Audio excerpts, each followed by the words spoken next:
کہ آواز دینی تھی نا باہر جا کے، تو جج صاحب کے سامنے جج صاحب کی طرف منہ کر کے کہنے لگا مولانا رضا علی خان ولد نقی علی خان حاضر ہو، اور جج کہنے لگا بیوقوف باہر جا کے کہنے لگے یہی تو میرے پیر کہتے ہیں، یہی تو وہ فرماتے ہیں کہ خطیب تو آیا بیٹھا جمعہ پڑھانے، وہ تو آیا ہوا ہے، باہر جا کے کہے جو نہیں آئے انہیں بھی پتہ چل جائے کہ جمعہ پڑھنا ہے، یہی تو وہ کہتے ہیں۔ وہ جج کہنے لگا مولانا کو آنے کی ضرورت نہیں، وہ جو بھی کہہ رہے ہیں ٹھیک ہی کہہ رہے ہیں، وہ ٹھیک کہہ رہے ہیں جو بھی کہہ رہے ہیں۔ انہوں نے فکری طور پر لوگوں کی تربیت کی، انہیں بات سمجھائیں۔ ایک مولانا نے کہہ دیا کہ نبی پاک صلی اللہ علیہ وسلم کو تو غیب کا علم ہی نہیں، تو اعلیٰ حضرت فرمانے لگے تو بتا اگر نہ ہو حضور کو غیب کا علم تو تیرا کیا فائدہ ہے؟ سوچنے کی بات ہے نا بھائی، کوئی اختلاف نہیں، لیکن کسی کا کیا نقصان ہے اگر اللہ اپنے نبی کو غیب کے خزانوں کی چابیاں دے؟ ہے کسی کا نقصان؟ عجیب فلسفہ ہے نا۔ میں سفر کرتے رہتا ہوں تو بچے میپ لگا لیتے ہیں، اس کو غیب ہے کدھر جانا کدھر نہیں جانا، لے جاتا ہے کہ نہیں، لیفٹ ہو جاؤ رائٹ ہو جاؤ، کس نے بتایا اسے؟ اس کی بات ماننا اسلام کے کفر۔ اللہ اکبر، الجھ گئی نا بات۔ پھر وہ بتاتا ہے کہ آپ 5 گھنٹے 4 منٹ میں فلاں جگہ پہنچ جائیں گے، تو اتنی دیر میں بندہ پہنچ جاتا ہے این ٹائم پہ، تو یہ بات ماننا اسلام کے کفر۔ لیکن مجھے افسوس اس بات کا ہے کہ ڈاکٹر کا الٹرا ساؤنڈ ماننے والے، میپ کی باتیں ماننے والے، کل اتنے بجے بارش ہو جائے گی یہ ماننے والے، اگر کہا جائے کہ رسول پاک نے یہ غیب کی خبر دی ہے تو لوگ اڑ جاتے ہیں۔ اعلیٰ حضرت فرماتے ہیں یوں نہ کرو جسے کوئی سائنسدان پڑھائے، اگر وہ بہت ساری باتیں بتا سکتا ہے تو جسے رب رحمان پڑھائے۔ الرحمن علم القرآن خلق الانسان، میں تم بات ہی نہیں مانتے؟ فاضل بریلوی نے الدولت المکیہ پوری کتاب لکھی ہے، را فرماتے ہیں اللہ نے سب سے زیادہ غیب کی خزانوں کی چابیاں اپنے نبی کو عطا فرمائی ہے۔ تو آپ نے ہر محاذ پر حضور کی شانیں بیان فرمائی، نبی پاک کی عظمتوں کے تذکرے کیے۔ آپ نے فرمایا کہ اولیاء اللہ، صوفیہ، بزرگ، ان پر تنقید نہ کرو۔ ہمارا نا آج مزاج بن گیا ہے، میں اکثر کہتا ہوں کہ لوگوں کا ذائقہ خراب ہو گیا ہے۔ یہ جو لوگ کہتے ہیں نا نماز میں دل نہیں لگتا، محفل میں سرور نہیں آتا، ہم جب اینک تنقید کی لگا کے جاتے ہیں تو کیسے مزہ آئے گا جب ہم سامنے والے کو اچھا ہی نہیں سمجھ رہے؟ سب سے اچھے ہم خود ہیں۔ میں اکثر کہا کرتا ہوں کہ جب تک ہم تھوڑا سا نیچے بیٹھ کے اوپر نہیں نہ دیکھتے، بندے ہمیں بڑے نظر نہیں آئیں گے، چھوٹے چھوٹے نظر آئیں گے۔ ہم ہمیشہ اوپر کھڑے ہو کے نیچے دیکھتے۔ مہربانی فرمائیں۔ بڑی شاندار بات لکھی اعلیٰ حضرت بریلوی نے ملفوظات شریف میں۔ آپ فرماتے ہیں 2 بڑے زبردست قاری تھے، تلفظ اچھا ہی ہونا چاہیے، لیکن اس کا یہ مطلب نہیں کہ پھر آپ سب پہ تنقید ہی کرتے رہیں۔ تو اعلیٰ حضرت فرماتے 2 قاریوں نے نا ایک بزرگ کے پیچھے نماز پڑھی، تو ان کے نا کچھ قواعد مستحب، کچھ قواعد ٹھیک نہیں تھے، تو کہنے لگے شہرت تو بڑی سنی تھی پر بابے کو تو قرآن بھی صحیح نہیں پڑھنا آتا۔ یہ اعلیٰ حضرت نے لکھا ہے، چھوڑو جو یہ بھی کو بلی ہے۔ فرماتے ہیں بس مستحب قواعد ٹھیک نہیں تھے، جو چیزیں ضروری ہیں وہ ٹھیک پڑھتے تھے بابا جی۔ اب ان دونوں نے تنقید کی دل میں، اور باہر نکل کے ایک دوسرے سے کہنے لگے یار کتنا سوچ کے آئے تھے پر یہ تو قرآن پاک بھی ٹھیک نہیں پڑھتے۔ اب موسم تھا تھوڑا سا ایسے ہی معتدل موسم تھا، نہ زیادہ گرمی تھی نہ زیادہ سردی تھی، قریب ایک جھیل تھی، کپڑے اتارے، تہمتیں باندھی اور جھیل میں گھس گئے نہانے کے لیے۔ ایک شیر آیا تو کپڑے اٹھا کے لے گیا۔ اب بندہ پانی میں کتنی کو دیر رہ سکتا ہے؟ موسم بھی معتدل تھا، بڑی گرمی بھی بندہ زیادہ نہیں رہ سکتا، ٹھٹھرنے لگے، پریشان ہو گئے، کانپنے لگے، جائیں تو کدھر جائیں، بڑے پریشان۔ اب شیر بیٹھا ہے سامنے اور پہاڑی کے اوپر وہ بیٹھا کپڑے لے کے۔ اعلیٰ حضرت فاضل بریلوی رحمۃ اللہ تعالیٰ علیہ فرماتے ہیں کسی نے جا کے بزرگوں کو بتایا کہ وہ آپ کے مہمانوں کے کپڑے لے گیا شیر، تو ٹھٹھر رہے۔ وہ بزرگ آئے اور آ کے نا تو شیر کو آواز دی، اللہ ہر مشکل دی کنجی یارو ہاتھ مرداں دے آئی۔ شیر کو آواز دی، کہنے لگے ادھر آئے نا، وہ آیا تو تھپکی دی۔ فاضل بریلوی نے حقوق والدین پہ لکھا، حقوق اولاد پہ لکھا، استاد کے حقوق پہ لکھا، شاگرد کے حقوق پہ لکھا، اعلیٰ حضرت نے پڑوسیوں کے حقوق پہ لکھا، فاضل بریلوی رحمۃ اللہ نے پیر اور مرید کے حقوق پہ لکھا، اعلیٰ حضرت نے شرطیں بیان کی مرید کس کا ہونا ہے، شرائط۔ فرمایا سب سے پہلے 4 شرطیں دیکھو پھر بیعت کرنا۔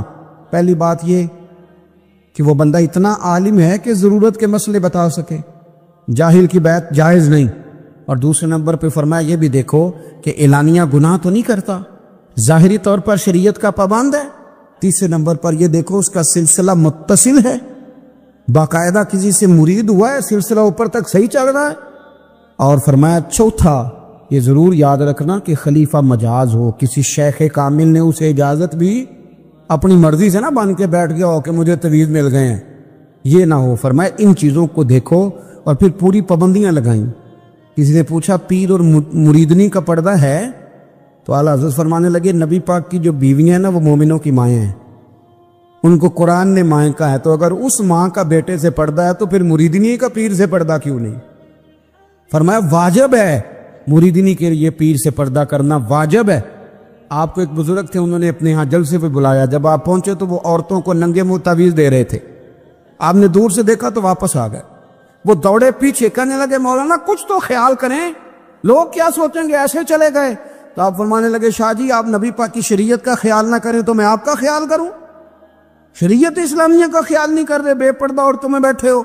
وہ کہنے لگے میں توبہ کرتا ہوں، آج کے بعد نہیں کروں گا۔ فرمایا پھر ہاتھ بڑھائیے، پھر میں آپ کے ہاتھوں کے بوسے لیتا ہوں، اس لیے کہ اگر آپ مان گئے ہیں تو پھر ہمارا اختلاف نہیں۔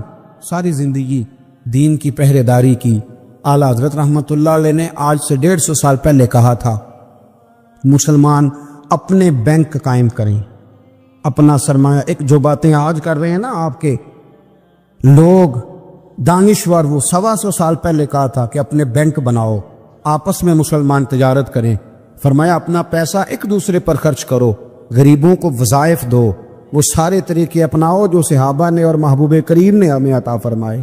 مسلمانوں کی فلاح پر انہوں نے بڑا کام کیا۔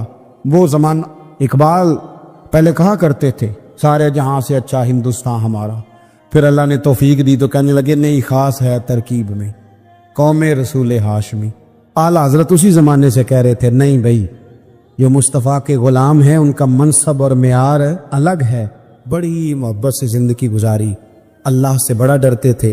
سید ایوب علی رضوی صاحب آپ کے خلیفہ ہیں، وہ کہتے ہیں ایک چھوٹا سا بچہ صبح صبح آ گیا، کہنے لگا حضور آپ کی کل دعوت کرنی آ جائیں گے؟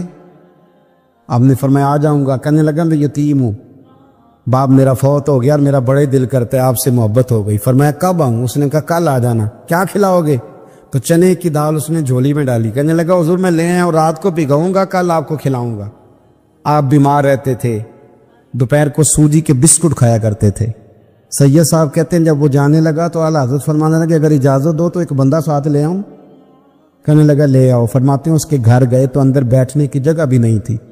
1000 کتاب کے مصنف، لاکھوں کروڑوں مریدوں کے پیر، امت مسلمہ کتنے بڑے لیڈر، کہتے ہیں اس نے نا باہر گلی کے باہر دروازے کے باہر چٹائی بچھا دی۔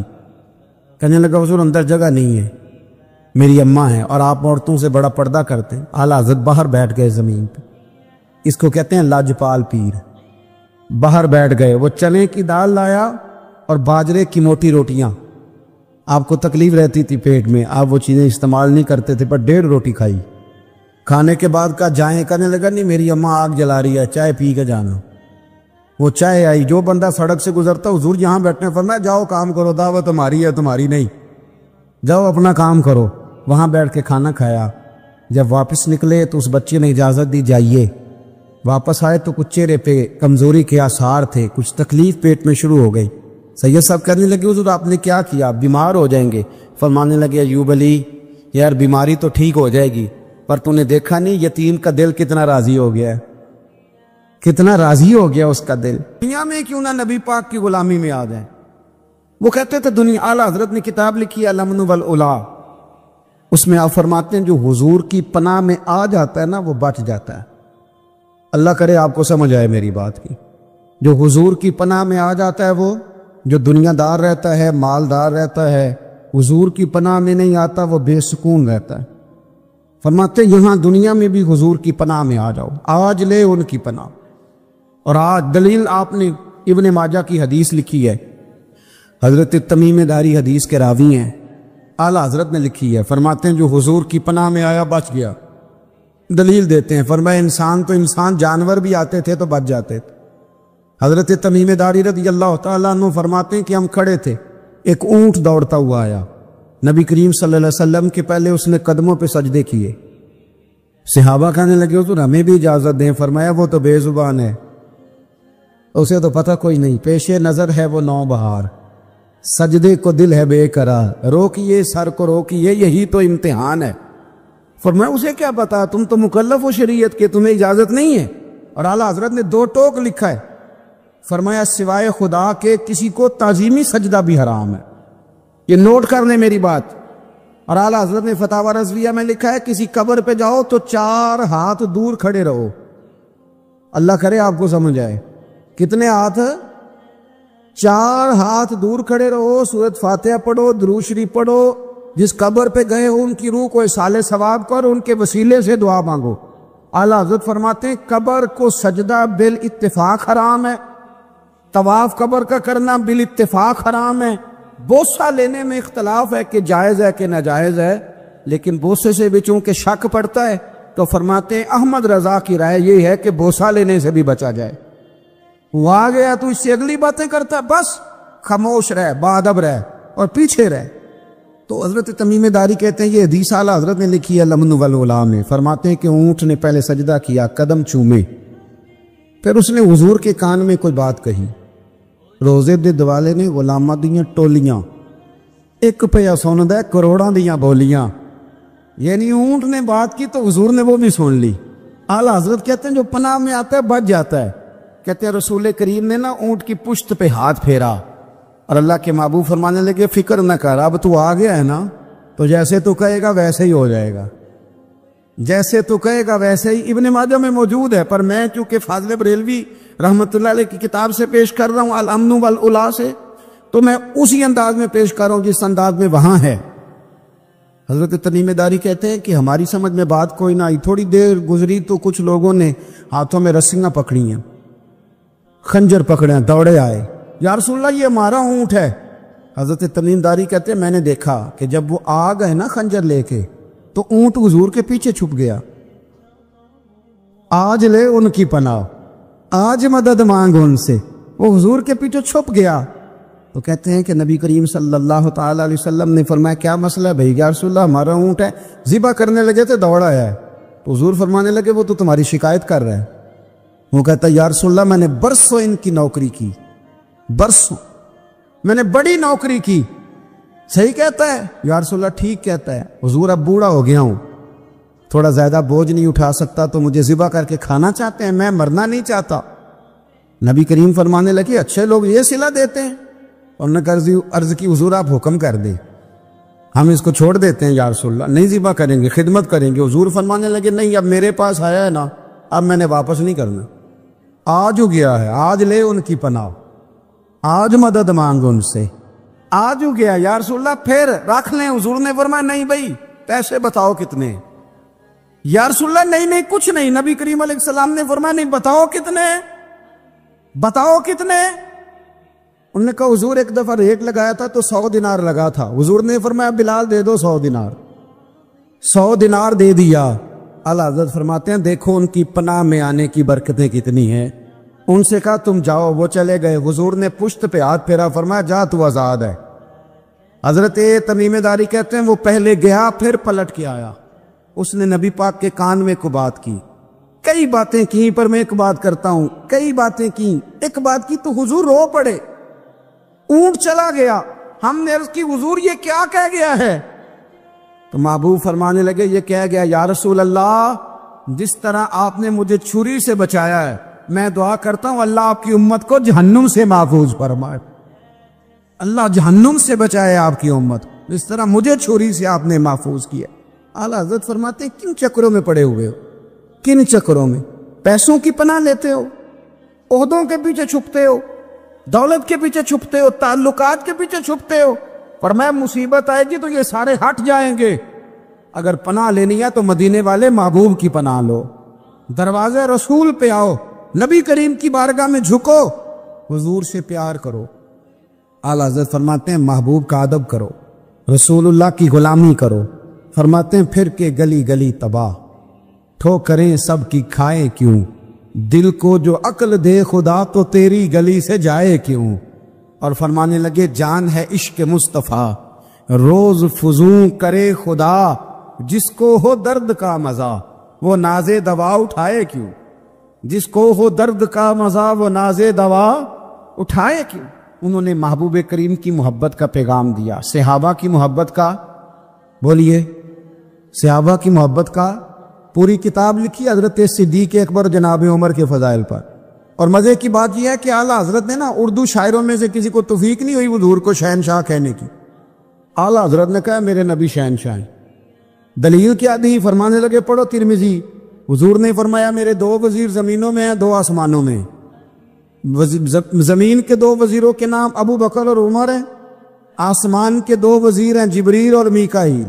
اعلیٰ حضرت کہنے لگے حضور وزیر تو کسی شہنشاہ کے ہی ہوتے ہیں، پھر کہہ لو نا شہنشاہ. تو پھر فرمانے لگے حاجیو آؤ شہنشاہ کا روضہ دیکھو. حاجیو آؤ شہنشاہ کا روضہ دیکھو. کعبہ تو دیکھ چکے اب کعبے کا بھی کعبہ دیکھو. کعبہ تو دیکھ چکے اب کعبے کا بھی غور سے سن تو رضا کعبے سے بھی آتی ہے صدا. میری آنکھوں سے میرے پیارے کا روضہ دیکھو. اعلیٰ حضرت نے ساری زندگی اور صحابہ کرام کی بات کی، اہل بیت کی بات کی، اولیاء کی بات کی، صوفیاء کی بات کی، دفاع کیا سب کا، سب کے شانوں میں لکھا، امت کو بتلایا کہ اپنے بزرگوں سے جڑے رہو گے تو بچے رہو گے. اعلیٰ حضرت نے طنز کرنے سے، تنقید کرنے سے، بلا وجہ غلطیاں نکالنے سے اور ایک دوسرے پر لان تان کرنے سے ہمیں بچنے کو کہا. اعلیٰ حضرت فرماتے ہیں کوئی علم اگر آ جائے نا تو اس کا معنی یہ نہیں کہ سب کو جاہل سمجھ لینا چاہیے. سمجھ آ رہی ہے میری بات کی؟ ہم جس شعبے میں بھی ہوتے ہیں نا سامنے والے کو ان پڑھ ہی سمجھتے ہیں. مولویوں کے بارے میں بعض لوگوں کا خیال ہے کہ یہ پتہ نہیں کون سی مخلوق ہے، ان کو کیا پتہ دنیا داری کا. میں صحیح کہہ رہا ہوں. اسی طرح جو میرے شعبے سے تعلق رکھنے والے لوگ ہیں وہ کہتے ہیں شاید سارے تاجر 2 نمبر طریقے سے ہی مال کماتے ہیں. یہ ہو نہیں سکتا، ایسا ہو نہیں سکتا. ہمیں نا دوسروں کی اہمیت کی خبر رکھنی چاہیے. ہم ایک دوسرے سے پیار، ہم طنز کرتے ہیں، تنقید کرتے ہیں. فاضل بریلوی منع کرتے تھے. آپ فرماتے ہیں یہ طریقہ درست. ہم جب غلطیاں نکالنے پہ جاتے ہیں تو معاذ اللہ اتنا اوپر بن جاتے ہیں کہ معاذ اللہ ثم معاذ اللہ اللہ رسول تک پہنچ جاتے ہیں. اعلیٰ حضرت کے زمانے میں ایک شخص نے کہہ دیا نبی پاک کا خیال آئے تو نماز ٹوٹ جاتی ہے. عقل ہے نا جی، جہاں مرضی لے جاؤ. اور کہنے لگا جی میں نے خالص اللہ کے لیے پڑھنی ہے نا فلسفہ عجیب. نبی پاک کا خیال آئے تو نماز. اعلیٰ حضرت فرمانے لگے تو بڑا ہی پاگل ہے. جب تو کہے گا السلام علیکہ ایھا النبی خیال آئے گا کہ نہیں؟ فرمانے لگے تو بڑا ہی نادان ہے. جب تو کہے گا اللہم صلی علی محمد وعلی خیال آیا کہ نہیں آیا؟ فرمانے لگے تو نبی پاک کی بات کرتا ہے، نماز میں تو ابا اماں کا بھی خیال آتا ہے. ربنا اغفر لی والدی. فرمانے لگے ربے کے خیال سے نہیں ٹوٹتی تو مدینے والے کے خیال سے کیسے ٹوٹ گئی؟ فرمانے لگے بڑا ہی بیوقوف ہے تو. اعلیٰ حضرت فرمانے لگے تو کہتے ہیں حضور کا خیال آئے تو ٹوٹ جاتی ہے. فرمانے لگے جب تک حضور کا خیال آئے نہ نماز ہوتی ہی نہیں. جب تک حضور کا خیال نہ آئے نماز ہوتی ہی نہیں، سوال ہی نہیں پیدا ہوتا. لوگوں نے کہا جناب وہ کس طرح؟ تو اعلیٰ حضرت فرمانے لگے اللہ نے کہا قرآن میں واقعی الصلاۃ نماز پڑھو. یہ نہیں بتایا کتنی پڑھنی ہے، اور یہ بھی نہیں بتایا فجر کی کتنی پڑھنی ہے، یہ بھی نہیں بتایا ظہر کی، یہ بھی نہیں بتایا قیام کیسے کرنا ہے، ہمیں یہ بھی نہیں بتایا رکوع کیسے کرنا ہے. ہمیں پتہ کیسے پتہ چلا؟ جب صحابہ نے کہا نا رب کہتا ہے نماز پڑھیں تو کیسے پڑھیں، تو حضور فرمانے لگے سلو کما رأیتمونی اصلی، نماز اس طرح پڑھو کرو جس طرح مجھے پڑھتے ہوئے دیکھتے ہو. تو کہا یہ تو کیسی عجیب بات کر رہا ہے کہ نبی کریم صلی اللہ علیہ وسلم کا خیال آئے. اور پھر بڑی مزیدار بات، ایک شخص نے اعلیٰ حضرت سے آ کے نا اس زمانے میں نا ایک آریہ مذہب ہوتا تھا، اب اللہ کا شکر ہے وہ کوئی نہیں. اب ویسے جو بڑے نئے نئے مذہب نکل آئے ہیں، جو آدمی جتنا پڑھ جاتا ہے معاذ اللہ وہ ایک نئی بات ہی شروع کر دیتا ہے، اور جو انوکھی بات کرے اس کے پیچھے رش بھی زیادہ ہو جاتا ہے. سٹائل ذرا ہٹ کے ہو نا جی تو ذرا ماحول جلدی بن جاتا ہے. تو وہ آریہ مذہب تھا، تو وہ ایک آریہ آ گیا اعلیٰ حضرت کے پاس آ کے کہنے لگا کہ فرض کی اہمیت زیادہ ہے کہ سنت کی؟ تو اعلیٰ حضرت فرمانے لگے بھئی اہمیت تو فرض کی زیادہ ہے. تو کہنے لگے آپ کا وضو تو پھر سنت سے شروع ہوتا ہے. وضو میں پہلا فرض ہے منہ دھونا، اور آپ سب سے پہلے ہاتھ دھوتے ہیں، یہ بھی سنت. ناک میں پانی ڈالنا یہ بھی، کلی کرنا یہ بھی. میری بات کی سمجھ آ رہی ہے؟ اس نے کہا یہ آپ عجیب لوگ ہیں، فرض اگر بڑا ہے تو پہلے فرض ہونا چاہیے تھا.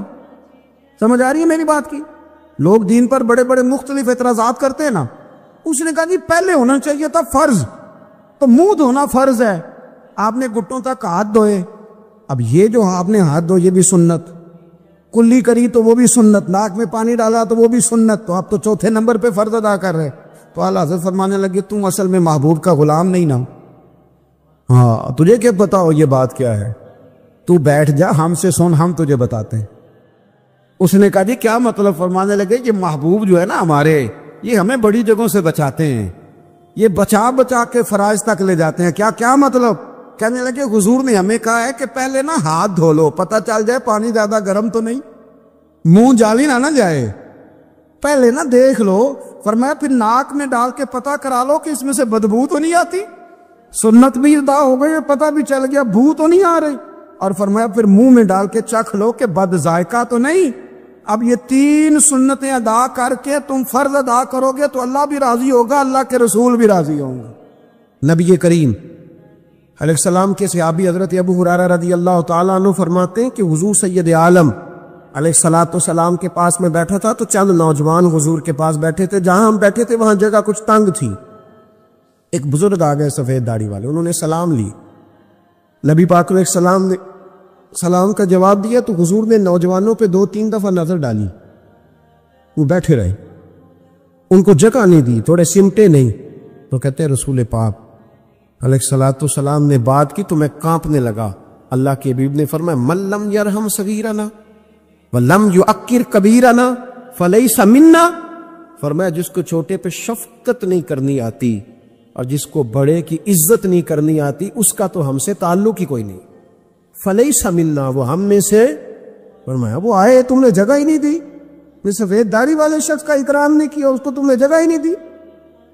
اور ہم لوگ یہ سمجھتے ہیں، یہ نوجوان یہ سمجھتے ہیں کہ ہم نے کون سا بوڑھے ہونا ہے، ہم نے کون سا بوڑھے ہونا، ہم نے تو سدا جوان ہی رہنا ہے۔ ایک کلرک نے نا ایک دفعہ کسی بہت بڑے رائٹر کو کہہ کہ اپنے نام سمیت، اس نے کہا تھا میرا نام، ایڈریس، فون نمبر سمیت یہ بات اپنے کالم میں درج کر دو۔ اس نے کہا کہ میں کلرک تھا، تنخواہیں وغیرہ دیتا تھا کسی بینک میں یا کسی ایسے ادارے میں ملازم تھا جہاں میں وہ چیزیں دیا کرتا۔ تو کہتے ہیں کہ میں وہاں یہ کام کرتا تھا تو بوڑھے لوگ، آپ کو پتہ ضعیف لوگ آتے ہیں بیچارے پینشن لینے، کسی بچے کی منت کرتے ہیں، وہ لے کے جاتا ہے، بابا جی کو یہ بھی نہیں پتا انگوٹھا کہاں لگانا، فارم کیسے فل کرنا ہے۔ تو یہ سرکاری عہدوں پہ بیٹھے لوگ معاذ اللہ تنگ ہوتے ہیں اور کئی دفعہ غلط جملے استعمال کرتے ہیں۔ تو کہا کرتا تھا کہ میں بڑا سخت رویہ رکھتا تھا، اب میری بھی پینشن ہو گئی ہے، اور اب جب میں خود لینے جاتا ہوں نا تو کہتے جتنے دھکے میں یہ تھے اس سے 11 گنا کھا چکا ہوں، پر معافی کوئی نہیں مل رہی۔ تو لوگوں کو یہ میرا نام لے کے ایڈریس سمیت بتا دیں کہ اگر اپنا بڑھاپا سیف کرنا چاہتے ہیں تو اپنی جوانی محتاط کریں، اگر اپنا بڑھاپا سیف کرنا چاہتے ہیں تو اپنی جوانی، اور بڑھاپے میں باتیں برداشت ہوتی، جوانی میں برداشت ہوتی ہیں، بڑھاپے میں تو لفظ صحیح بھی نہیں جاتے، آنسو خود بخود نکل جاتے ہیں جب بچہ بات کرتا ہے۔ سنو یہ نوجوان یہ حدیث یاد کر لیں، یہ طبرانی میں موجود ہے، میرے نبی کریم علیہ السلام نے فرمایا یہ حدیث یاد کر لینی ہے، پڑھیے درود صلی اللہ ہو، پھر کہیے صلی اللہ ہو، چلے تیسری دفعہ بھی پڑھ لیں صلی اللہ ہو۔ رسول پاک علیہ السلام نے فرمایا جو شخص اپنی جوانی میں کسی بوڑھے کی عزت کرے گا، جب وہ بوڑھا ہوگا تو اللہ اسے کئی گنا بڑھ کے اس کی عزت کرائے گا، اس کی کی گئی عزت سے کئی گنا بڑھ کے رب پھر اس کی عزت کرائے گا۔ نوجوان اکرام کرنا سیکھیں، بزرگوں کا احترام کریں، اپنے بڑوں کے ساتھ، اور بڑوں میں جتنے بھی صاحب فضیلت بڑے ہیں، آپ کا جو استاد ہے وہ آپ کے لیے بڑا قابل احترام ہے، بڑا قابل احترام ہے۔ میں ماسٹر کی ڈگری لینے کے بعد اب بھی کبھی گاؤں میں اپنی پرائمری کے ٹیچروں کو دیکھتا ہوں، اب بھی تو احساس پیدا ہوتا ہے کہ یہ اگر ہمیں وہ الف با تا سا نہ پڑھاتے، شروع کی کتابیں یہ المدہ عام نہ پڑھاتے تو پھر اس سے آگے بھی ہمیں پڑھنا نہ آتا۔ اور اگر آپ کو اللہ تعالیٰ سمجھ دے نا، توفیق دے، تو یہ سمجھے کہ جو چھوٹا استاد ہوتا ہے اس کی محنت زیادہ ہوتی ہے۔ ہاں یونیورسٹی والے جو ٹیچر ہیں تو لیکچر دے کے چلے جاتے ہیں، تو وہ جس نے رٹا لگایا نا پہاڑے یاد کرانے کا، وہ جس نے آپ کو املا لکھنی سکھائی ہے نا، اس کی محنت، اگرچہ اس کی تعلیم میٹرک پی ٹی سی ہے، اگرچہ آپ اس سے کئی گنا زیادہ تعلیم حاصل کر گئے، لیکن اصل مشقت اس قاری صاحب کی ہے جس قاری نے آپ کو قاعدہ پڑھایا ہے، جس نے تلفظ ٹھیک کرایا ہے۔ ابتدائی کتابوں کے اساتذہ کی مشقت زیادہ ہوتی ہے، بڑے لوگ پر لیکچر دے کے چلے جاتے ہیں، تو بھائی ادب کرنا سیکھیں. میرے رسول پاک صلی اللہ علیہ وسلم نے ارشاد فرمایا، حضور فرمانے لگے ایک تیرا باپ وہ ہے جس کی صلب سے تو پیدا ہوا، اور ایک تیرا باپ وہ ہے جس نے اپنی بیٹی دے کے تجھے بیٹا بنایا، اور فرمایا ایک تیرا باپ وہ ہے جس نے تجھے تعلیم دی. وہ تیرا باپ ہے، اس کا اکرام کر، اس کا ادب. اور حضرت مولا علی شیر خدا نے تو شیروں جیسی بات ہی کر دی. بڑے لوگ بڑی بڑی باتیں، اتنی بڑی بات اس موضوع پر میں نے تلاش کیا ہے، میں نے بڑے لوگوں کو پڑھا ہے اس عنوان پر، لیکن اتنی بڑی بات کہیں نہیں ملی. حضرت علی المرتضیٰ رضی اللہ تعالیٰ عنہ فرمانے لگے جس نے مجھے ایک حرف سکھایا ہے وہ میرا استاد ہے، اگر وہ چاہے تو مدینے کے چوک میں کھڑا کر کے مجھے بیچ دے، میں اس کے ہاتھوں بکنے کو بھی تیار ہوں. وہ جس نے مجھے ایک حرف، اساتذہ کا احترام نہیں، اساتذہ پریشان، استاد تو بیچارہ روز کٹہرے میں کھڑا ہے، روز کٹہرے میں، روز لوگ اس کو کہتے ہیں کہ جناب آپ نے یہ بات کیسے کر دی، آپ کی جرت کیسے ہوئی. اور جو لوگ، میں ایک کالج میں تھا چند دن پہلے، تو وہاں میرے جاتے ایک جھگڑا شروع تھا کہ جناب ہم کب سے آئے بیٹھے ہیں، تو ٹیچر کہتی ہے کہ یہ پیریڈ ختم ہوتا ہے تو پھر چھٹی دینی ہے، تو پہلے چھٹی دے، چونکہ ماں بدولت آ چکے ہیں. اکرام نہیں. جو قومیں ادب نہیں کرتی وہ تعلیم کبھی بھی حاصل ہے، اور تعلیم حاصل کر بھی لیں تو تعلیم کا فیض نہیں پا سکتے. فیض ادب سے ملتا ہے. امام اعظم ابو حنیفہ، امام ابو یوسف سے کسی نے کہا کہ یہ امام اعظم کیوں ہیں؟ فرمانے لگے یہ بڑے امام اس لیے ہیں کہ بڑا ادب کرتے، بڑے اس لیے ہیں کہ بڑا ادب. امام صاحب کے ساتھ 4-5 شاگرد بیٹھے تھے، ایک باغ میں آپ تشریف فرما تھے. تو اب تو ہمارے ہاں بڑی آسانی ہے، کتابوں کو آپ کمپیوٹر سے سرچ کر سکتے ہیں، حوالے بڑی آسانی سے مل جاتے ہیں. اب بھی بڑا مشکل ہوتا ہے، کتاب سے ڈھونڈنا بڑا مشکل ہے. ہم اپنے طالب علموں کو کبھی کہتے ہیں نا صرف کتاب ہی ڈھونڈ کے دے دو، تو وہ کہتے ہیں جی اس کو آپ لگایا ہی حروف تہجی کے حساب سے کریں تاکہ ہمیں یہ مشقت نہ کرنی پڑے. آپ اس کو حروف تہجی کے مشورے دیتے ہیں. کوئی کہتا ہے جی آپ فن کے لحاظ سے کتاب میں حدیث علیحدہ رکھا کریں، تفسیر علیحدہ رکھا کریں تاکہ ہمیں کوئی مطلب حرکت نہ کرنی پڑے. مشورے دیتے ہیں، چلو اچھے بچے بھی ہوتے ہیں، سارا کچھ ساتھ ساتھ ہی ہے. تخریج کا کام کرنا بڑا مشکل ہے آج بھی. جب آپ نے صحیح مطالعہ کرنا ہو تو پھر موبائل شوبائل بند کر کے ہی ہوتا ہے. جب آپ نے کسی چیز پہ ریسرچ کرنی ہے، اس کو ہر لحاظ سے اور ہر زاویے سے آپ پڑھنا چاہتے ہیں، پھر یہ مشقت والا کام. اس زمانے میں زیادہ مشقت ہوتی تھی، گرمی بڑی سخت تھی، تو امام اعظم رحمۃ اللہ علیہ نے 2-3 شاگرد منگا لیے. اب بڑی ساری سہولیات ہیں، جب ہم کوئی صفحہ 2-3 صفحے محفوظ کرنا چاہتے ہیں تو اس کا طریقہ ہم یہ رکھتے ہیں کہ ہمارے پاس پنیں ہوتی ہیں، پن لگا لی، اتنے صفحے سائڈ پہ کر لیے، پھر کئی بہت ساری آسانیاں ہیں. اس زمانے کے اندر بڑا مشکل ہوتا تھا، کچھ کاغذ بھی بڑا مہنگا تھا، چیزوں کو سمیٹنا، اور اگر کوئی چیز بکھر جاتی تھی دوبارہ حاصل کرنا ایک مشقت والا کام. تو امام صاحب رحمۃ اللہ علیہ باغ میں بیٹھے تھے، کچھ حدیثوں پر کام ہو رہا تھا، ان کی جو روایات تھیں اس کے راوی جو تھے وہ مرتب کیے جا رہے تھے، چیزوں پر فقہ کے اصول بنائے جا رہے تھے. شاید 2-4-5 شاگرد بھی بیٹھے تھے. باغ کے ساتھ کچھ بچے کھیل رہے تھے، تو گیند گری ایک بچے کی. تو آپ کو پتہ ہے کہ ایک بچے کی ویسے ڈیوٹی لگائی جاتی ہے گیند ہی پکڑنے کی، کھڑا کرتے ہیں نا نہیں پیچھے اس کو کہ تو نے صرف گیند ہی پکڑنی ہے. مجھے چونکہ دلچسپی نہیں میچ سے، لہذا مجھے زیادہ نام وام نہیں آتے کچھ کو کیا کہتے ہیں. تو اس کو کھڑا کیا تھا انہوں نے پیچھے. وہ گیند اچانک آ گئی نا جب باغ میں، تو بچہ دوڑا آیا، 12-14 سال کا بچہ. جب وہ آیا نا باغ میں تو امام صاحب نے آؤ دیکھا نہ تاؤ دیکھا، امام صاحب جھاگ سے اٹھ کے کھڑے ہو گئے. اور جب کھڑے ہوئے تو وہ کاغذ جو تھے وہ سارے بکھر گئے. اب امام صاحب کھڑے ہوئے تو شاگردوں کو بھی کھڑا ہونا تھا، وہ بھی سارے کھڑے ہو گئے، ان کا بھی سارا سامان بکھر گیا، ٹوٹ گیا، دائیں بائیں چیزیں ہو گئی. بچہ چلا گیا، امام صاحب بیٹھ گئے. شاگرد بڑے ادب والے تھے، انہوں نے پوچھا بھی نہیں کیا معاملہ ہے. اب نئے سرے سے ساری ترتیب دوبارہ سے لگائی گئی. تھوڑی دیر گزری تو بچہ پھر باغ میں آ گیا. امام صاحب پھر اٹھ کے کھڑے ہو گئے، پھر ساری چیزیں بکھر گئی. تیسری دفعہ وہ پھر آ گیا. اب پتہ نہیں وہ کتنی دفعہ آئے گا، بار بار شاگردوں کو بھی اٹھنا پڑتا، وہ کاغذات سارے بکھر جاتے. بالآخر ایک شاگرد بول پڑے، کہنے لگے حضور یہ تو بچہ ہے کہ 100 دفعہ آئے گا. تو امام صاحب نے برجستہ جواب دیا، فرمایا اگر یہ 100 دفعہ آیا نا تو ابو حنیفہ 100 دفعہ اٹھ کے کھڑا ہوگا.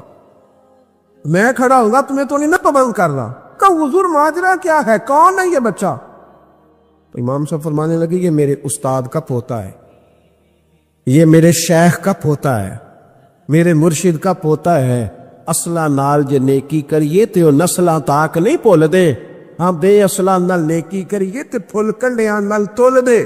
یہ میرے حضرت کا پوتا ہے، اس گھر سے میں نے فیض لیا ہے۔ فرمایا میں نے نمک کھایا ہے، یہ کیسے ہو سکتا ہے کہ یہ آئے اور میں اٹھ کے کھڑا نہ ہوں، یہ 1000 دفعہ بھی آئے تو میں کھڑا ہوں گا۔ تو امام ابو یوسف فرماتے تھے اس دن مجھے سمجھ آئی کہ یہ جو امام صرف امام نہیں، امام اعظم ہے نا، یہ بڑے اس لیے ہے کہ انہوں نے ادب بڑے بڑے کیے ہیں، انہوں نے اکرام بڑے بڑے کیے۔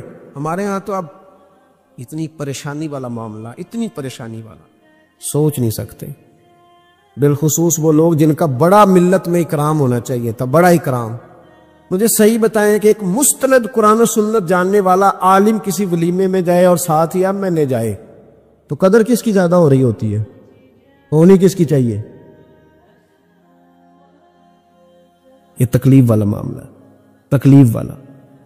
یہاں ایک استاد کو ہتھکڑیاں لگی تو موم بتی مافیا سارا بول پڑا اور 2 مہینے علماء کو جیلوں میں رکھا گیا اور جرم نہیں بتایا گیا۔ اور قوم کیا کہہ رہی ہے؟ مذاق اڑا رہی۔ کچھ لوگ مذاق کرتے تھے، بھاگ رہے ہیں جی پولیس آ گئی، کس مطلب جرم کیا تھا؟ چور تھے، یہ ڈاکو تھے، اور بہت سارے تو ایسے تھے جو کسی کاز میں، کسی کام میں، کسی ایسی ایکٹیویٹی میں بیچارے شامل ہی نہیں تھے، مدرسین پڑھنے پڑھانے والے، اور ان کو پکڑ کر اندر ڈال دیا گیا۔ اور وہ لوگ جو خود بڑے بڑے دنوں تک سارا ملک بند کرتے رہے، انہوں نے یہ جرم کیا، کوئی پوچھنے والا نہیں تھا، کوئی نہیں تھا، کوئی پیچھے جانے والا نہیں۔ 2 مہینے، اور پھر کہا گیا 20 لاکھ اور پتہ نہیں کتنے لاکھ، اور پھر ڈائریکشن کا نہیں پتا جانا کدھر ہے، زمانہ تو یہ بتایا ہی نہیں گیا۔ تو مجھے بتلاؤ یہ کیا ان لوگوں کا معاشرے میں کیا اکرام رہ گیا، کیا احترام رہ گیا؟ بہت سارے ایسے لوگ ہیں جن کے والد 2 مہینے جیل میں رہے، بچوں نے مدرسوں میں پڑھنا چھوڑ دیا ہے، کہ جو ہمارے ابے کا حشر ہوا ہمارا بھی تو وہی ہونا ہے نا، پڑھنا چھوڑ گئے طالب علم، انہوں نے کہا جی ہم سے نہیں یہ کام ہوتا۔ تو روز سیمینار کرتے ہو، یہ تھوڑے دن پہلے کراچی میں سیمینار تھا کہ ہرن کی پیدائش کم ہو گئی ہے، تو ایسے اقدامات کیے جائیں کہ ہرن جو ہے وہ زیادہ پیدا ہو۔ بہت بڑا سیمینار منعقد کیا گیا۔ آپ کو نہیں پتا کہ علماء کم رہتے جا رہے ہیں؟ پتہ ہے آپ کو؟ ڈھونڈنے سے عالم نہیں ملتا، بستیوں کی بستیاں خالی ہیں۔ کیوں؟ اس لیے کہ جو حشر کرتے ہیں نا ہم، خود ساری زندگی جو مرضی کرتا رہے اور کسی عالم کا ننگا سر بھی دیکھ لے تو وہ 20 جگہ پہ 20 جگہ۔ ہم جا رہے تھے تھوڑے دن پہلے لاہور، تو آگے گاڑیوں کی بریک لگ گئی، وہ گاڑیوں کی بریک لگی تو بچے نے بریک لگا دی گاڑی کی، تو پیچھے سے ایک ڈرائیور نے آ کے دھڑام سے گاڑی ماری، اڑا دیا سارا کچھ پیچھے سے، سب ختم۔ اب اس کی سواریاں کرنے لگی کہ ہم تجھے وہاں سے کہتے آ رہے ہیں کہ تو چلاتا ادھر ہے، دیکھتا ادھر ہے۔ بچے جلال کرنے لگے تو میں نے ان کا بازو تھام لیا، میں نے کہا پتر ہم جو کام کرتے ہیں نا یہ بڑا مظلومیت والا کام ہے، تم نے 2 منٹ بھی کسی سے بات کر لی نا، حالانکہ غلطی ساری اس کی ہے، اور ہم نے اسے کچھ بھی نہیں کہا، اس کی سواریاں ساری اس کے گلے پڑ رہی تھی کہ جو تو دیکھتا ادھر ہے، چلاتا ادھر ہے، ساتھ میسج لکھ رہا ہے، تو ساتھ موبائل سن رہا ہے، تو کتنا پاگل ہے، کتنے لوگوں کی جان خطرے میں ڈال۔ تو میں نے کہا بیٹے تم ایک بات بھی کرو گے تو اس کی ویڈیو بن جائے گی، پھر یہ دیکھیں یہ پیر صاحب تبلیغ کرتے ہیں، ان کا حال دیکھیں، یہ فٹافٹ معاملہ، اور یہ اتنا سخت معاملہ، اتنی اذیت ناک یہ مسئلہ ہوتا جا رہا ہے، اتنا کربناک ہے یہ معاملہ، کسی نے کسی سے ہاتھ نہیں ملایا تو شور ہو گیا، یہ بازو دکھنے لگتا ہے۔ آپ یقین کریں بیٹھے رہتے ہیں نا، جب کسی مجلس میں جاتے ہیں تو ہزاروں لوگوں سے ملنا پڑتا ہے، اور سنگی اپنے حساب سے ملاقات کرتے ہیں، کچھ بڑے عقیدت مند ہوتے ہیں، اور جب تک پورا بازو اپنے قریب نہ کر لے تب تک سلاد میں بھی مزہ نہیں آتا۔ تو اب آپ کیا نہیں کچھ سکتے، آپ چونکہ آپ دین کی بات کرتے ہیں، آپ خبردار، آپ بالکل ہلیں گے نہیں، آپ کو ہر جگہ پورا اترنا ہے۔ تو یہ اتنا گھٹن والا ماحول، کیونکہ آداب نہیں رہے، کیونکہ ہم تکلیف دیتے ہیں، ہم آزمائش میں ڈال، ایسے ایسے جملے لوگ کستے اور کہتے ہیں کہ جن کا کوئی مطلب جواب ممکن ہی نہیں، آپ دے نہیں سکتے، آپ کس طرح کر کے اس کا جواب دیں گے؟ کسی نے فون کیا اور کوئی سخت بات کہہ دی تو آپ نہیں جواب دے سکتے، پتہ نہیں وہاں ریکارڈنگ نہ چل رہی ہو اور وہ اپنی بات پتہ نہیں ریکارڈ کرے نہیں کرے گا۔ یہ تکلیف ہے، کبھی بھی اپنے بزرگوں کو تکلیف، کبھی بھی تکلیف نہ لے، کبھی بھی اذیت میں مبتلا نہ کرے، آزمائش میں نہ ڈالے، کبھی بھی اور میں طالب علموں سے کہتا ہوں تمہیں کیا ضرورت ہے کبھی کبھی، اور الحمدللہ یہ چند لوگوں کی بات کر رہا ہوں، ورنہ اللہ کا فضل ہے، عزت کرنے والوں کی تعداد زیادہ ہے، پیار کرنے والوں کی تعداد زیادہ ہے، اور کرم کے ساتھ دیکھنے والوں کی تعداد زیادہ ہے، اللہ کا فضل ہے، زیادہ ہے لوگ۔ لیکن میں طالب علموں سے کہتا ہوں، میں یہ حدیثیں اکثر بیان نہیں کرتا کہ کہیں میرے دل میں یہ خیال نہ آئے کہ میں بھی ایسا ہوں، میں اس درجے کا بندہ نہیں ہوں، الحمدللہ صحیح کہہ رہا ہوں، میں اس درجے کا نہیں ہوں۔ پر یار کتنی شاندار بات ہے، کتنی بڑی علامہ اسماعیل حقی نے روایت لکھی ہے، میرے نبی کریم رسول رحمت صلی اللہ علیہ وسلم آقا دو عالم علیہ السلام نے فرمایا، حضور نے نہیں فرمایا کہ پیر میرا وارث ہے، نبی پاک نے یہ نہیں فرمایا کہ جو ساری زندگی رزق حلال کھائے وہ میرا وارث ہے، یہ نہیں فرمایا کہ 40 سال عشاء کے وضو سے فجر پڑے تو اب میرا سجادہ نشین ہو گیا، نہ، نبی پاک نے فرمایا یہ جو عالم ہے نا یہ میرے وارث ہے، یہ دین کے عالم میرے، اور کیا حسن ہے لفظوں کا، کیا وقار ہے۔ یقین کریں جب یہ حدیثیں پڑھتے ہیں نا تو روح پرواز کرتی ہے، اور دل کرتا ہے کہ وجہ اگر آ سکتا ہے تو اس بات پہ آ سکتا ہے۔ میرے مصطفیٰ کریم علیہ السلام نے فرمایا جس نے کسی عالم کی مدد کی سمجھے میں نے اپنے نبی کی مدد کی، فرمایا جس نے کسی عالم کو سہارا دیا وہ سمجھے میں نے اپنے نبی کو سہارا دیا، اور حضور فرمانے لگے جو کسی عالم کی صحبت میں بیٹھا وہ سمجھے میری صحبت میں بیٹھا ہے، اور حد ہو گئی۔ نبی کریم علیہ السلام نے فرمایا جس نے عالم کی زیارت کر لی سمجھے اس نے میرا دیدار کر لیا ہے، اور فرمایا عالم کا چہرہ دیکھتے رہنا بھی عبادت ہے۔ اتنا بڑا درجہ، اور جہاں جناب موم بتی مافیا ٹی وی پہ بیٹھے ہوئے لبرل لوگ، لبرل بے دین، یہاں تو کسی کی عزت محفوظ نہیں۔ تھوڑے دن پہلے ایک بڑے مشہور اینکر کی مجھے ویڈیو دکھائی بچوں نے، علامہ اقبال کو برا بلا کہہ رہے تھے، علامہ، اور بڑے غلیظ، سنے آپ نے بھی، نام لینے کی ضرورت تو نہیں، پتہ نا جی میں بات نہیں کرتا جی، کسی ہم ذکر نہیں کرتے۔ میرا عرض کرنے کا مقصد یہ ہے کہ آپ اقبال مصور پاکستان، محسن پاکستان، اور ٹی وی پر بیٹھ کر آپ جب ایسی ہستیوں کے بارے میں جملے کسیں گے پیچھے کیا رہے گا؟ تکلیف نہ دے، کم از کم جو چلے گئے ان کے بارے میں تو نبی پاک نے فرمایا اذکروا محاسن موتاکم، جو مر جائے تو اس میں تو کمزوری ہو بھی تو اس کا ذکر نہ کرو، اس کی صرف اچھی اچھی باتوں کا ذکر کرو، یہ ظلم ہے، یہ زیادتی ہے۔ خیال فرمائے اپنے گزر، دیکھیں نا داتا علی اجمیری رحمت اللہ، پتہ کتنا بڑا شخص ہے، غوث اعظم جیلانی رحمت اللہ علیہ کا ایک قول ہے، آپ فرماتے ہیں کہ اگر میں علی بن عثمان حجویری کے زمانے میں ہوتا تو ضرور ان کی صحبت میں بیٹھتا، یعنی غوث پاک کہتے ہیں۔ چلو ہم تو داتا صاحب ویسے بھی نہیں جاتے، کبھی مال لینے لاہور گئے ہو نا تو باہر ہی کھڑے ہو کے کچھ لوگ سلام کر لیتے، کچھ لوگ کہتے ہیں جی میں نے پورے سال میں ایک پورا بندہ وہاں سجدہ کرتے دیکھا ہے، ایک پورا، تو میں کہتا ہوں جو ہر نماز کے وقت وہاں ہزاروں نماز پڑھتے ہیں وہ نہیں نظر آئے؟ جو ہزاروں لوگ وہاں جمعہ پڑھتے ہیں وہ نہیں دکھے تمہیں؟ جو سارا دن قرآن پاک کی تلاوت ہوتی ہے وہ نہیں نظر آئی؟ عجیب معاملہ۔ ایک صاحب مجھ سے کہنے لگے کہ داتا تو اللہ ہے، میں نے کہا اللہ کے 99 ناموں میں داتا نکال کے دکھاؤ، ہے کہیں؟ بولے لفظ ہی فارسی کا ہے۔ کیا عجیب، مطلب ایسی منطق ہے لوگوں کی جو سمجھ سے بالا تر ہے۔ بھئی لفظ داتا اللہ کے 99 ناموں میں موجود نہیں ہے۔ داتا کا معنی آپ کیوں وہ کرتے ہو؟ پھر تو آپ کہیں گے کہ اماں سے بھی روٹی مانگنا جائز نہیں، کیونکہ داتا کا معنی دینے والا ہے، تو اماں روٹی پکا کے دیتی ہے کہ نہیں؟ ابا پیسے دیتا ہے کہ نہیں؟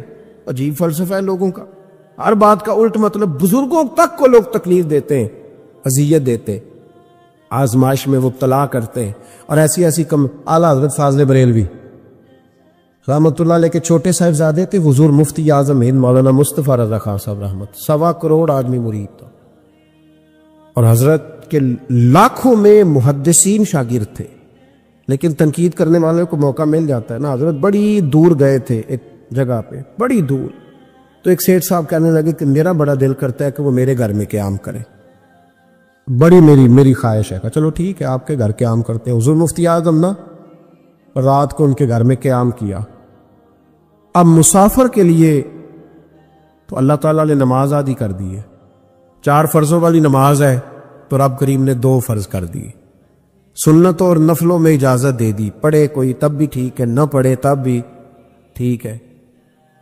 تو اب فرض جہاں کم کر دیے گئے تو حضور مفتی اعظم اس گھر میں مہمان تھے، سارا دن کی تھکاوٹ تھی، تو جہاں اللہ تعالیٰ نے فرض کم کر دیے وہاں کسی پہ پابندی لگائیں کہ اٹھ کے تہجد بھی پڑھے، آپ نے عشاء کی نماز پڑھی، آرام فرمایا، فجر کے وقت اٹھے، اس شخص نے بڑی مشکل سے فجر کے بعد ناشتہ دیا اور سویرے شور کرنے لگا اتنے بڑے پیر ہیں، تہجد تو پڑھی کوئی نہیں۔ لوگوں نے اس کو کہا یار تو اس بات کی پابندی لگا رہا ہے جس کی اللہ رسول نہیں لگاتے، تو سفر کے اندر تو فرض نماز کو اللہ تعالیٰ نے اجازت دے دی ہے، تو نفلوں کی کہنے لگا جی نہیں مجھے نہیں سمجھ آئی بات کی۔ انہوں نے کہا کہ تمہیں پتہ ہے حدیث کیا ہے کہ جس نے اللہ فرماتا ہے جس نے میرے ولی سے دشمنی کی میرا اس کے خلاف اعلان جنگ ہے۔ یہ بخاری مسلم کی مستند ترین حدیث ہے۔ صرف جنگ نہیں، اعلان جنگ ہے، اعلان، دو ہی تو جرم ہے جن پہ اللہ زیادہ ناراض ہے۔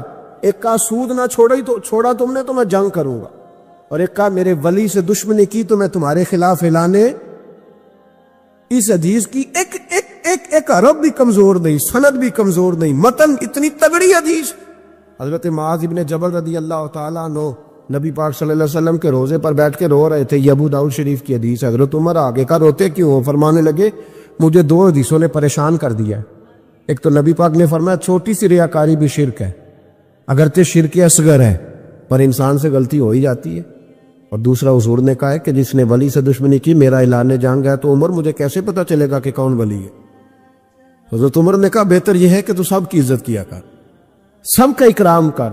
لیکن یہاں تو لوگ معاف ہی نہیں کر رہے۔ غوث پاک پر بھی فتویٰ ہے، داتا علی اجویری پر بھی فتویٰ ہے، خواجہ معین الدین، پتہ نہیں یہ کون سا دین ہے، کون سا مذہب ہے جس میں پچھلا کوئی بھی ٹھیک نہیں تھا، جو آج پیدا ہوا صرف وہ ٹھیک ہے، جو جتنا زیادہ بدتمیز ہوتا ہے اتنا زیادہ عروج پاتا ہے۔ تو میں کہتا ہوں امام بخاری کو بھی نہیں مانتا۔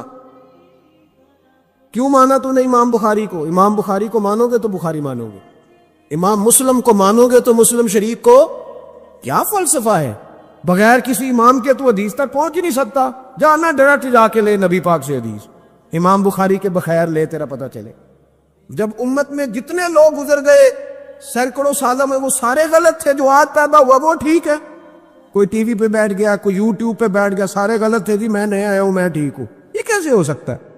بدتمیزوں کو عروج ملے گا۔ تو نبی کریم علیہ السلام نے فرمایا اللہ کا اعلان جنگ ہے، یہ بخاری مسلم ہے، یاد رکھنا، کبھی ذہن میں بھی کسی اللہ کے نیک بندے کے بارے میں برا خیال نہ پیدا کرنا، اعلان جنگ ہے رب کریم کا۔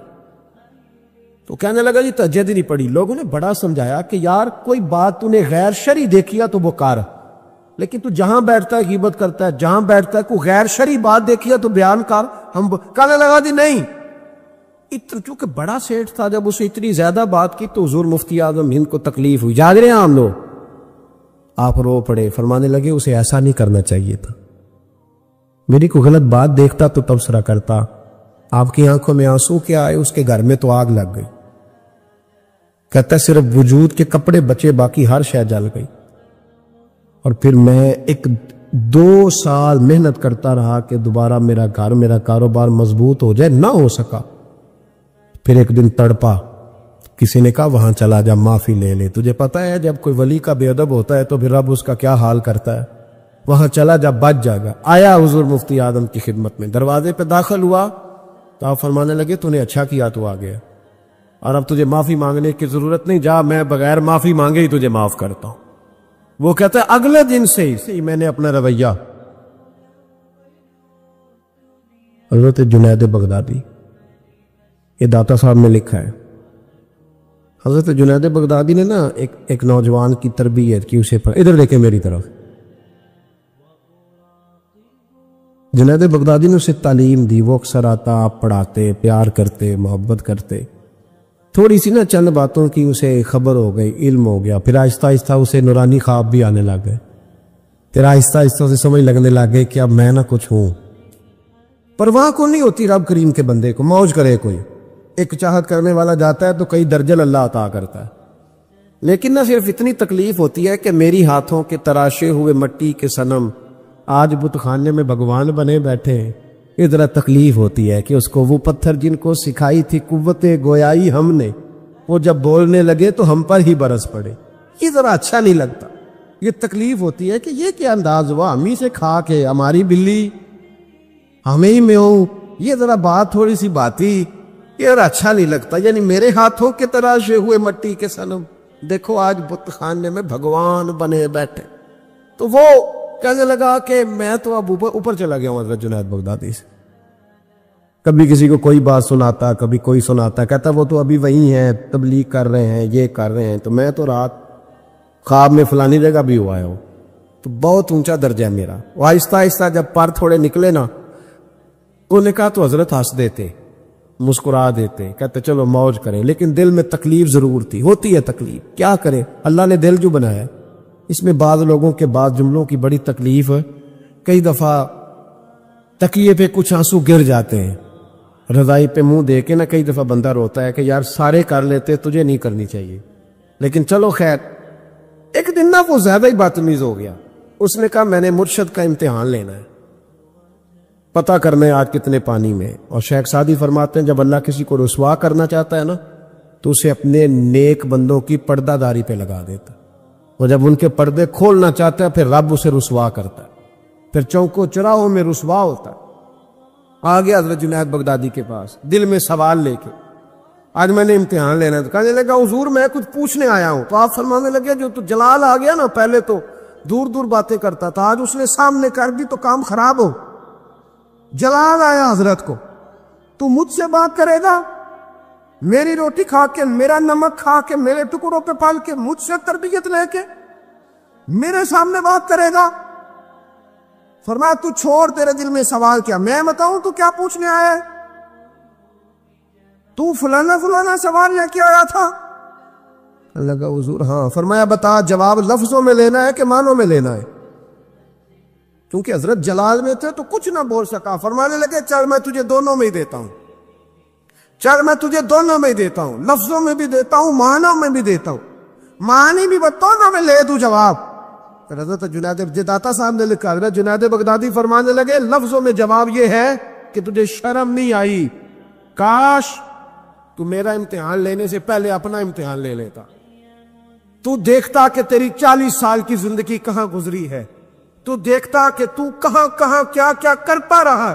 میرا یہ تو جواب ہے تیرا لفظوں میں, اور معنوں میں جواب یہ ہے کہ جا میں نے تجھ سے تیری ولایت چھین لی, جا میں نے تیرا نور چھین لیا, تو رب کے بندوں کو ستانے آیا ہے, جا اب میں نے تجھ سے سارا کچھ واپس لے لیا.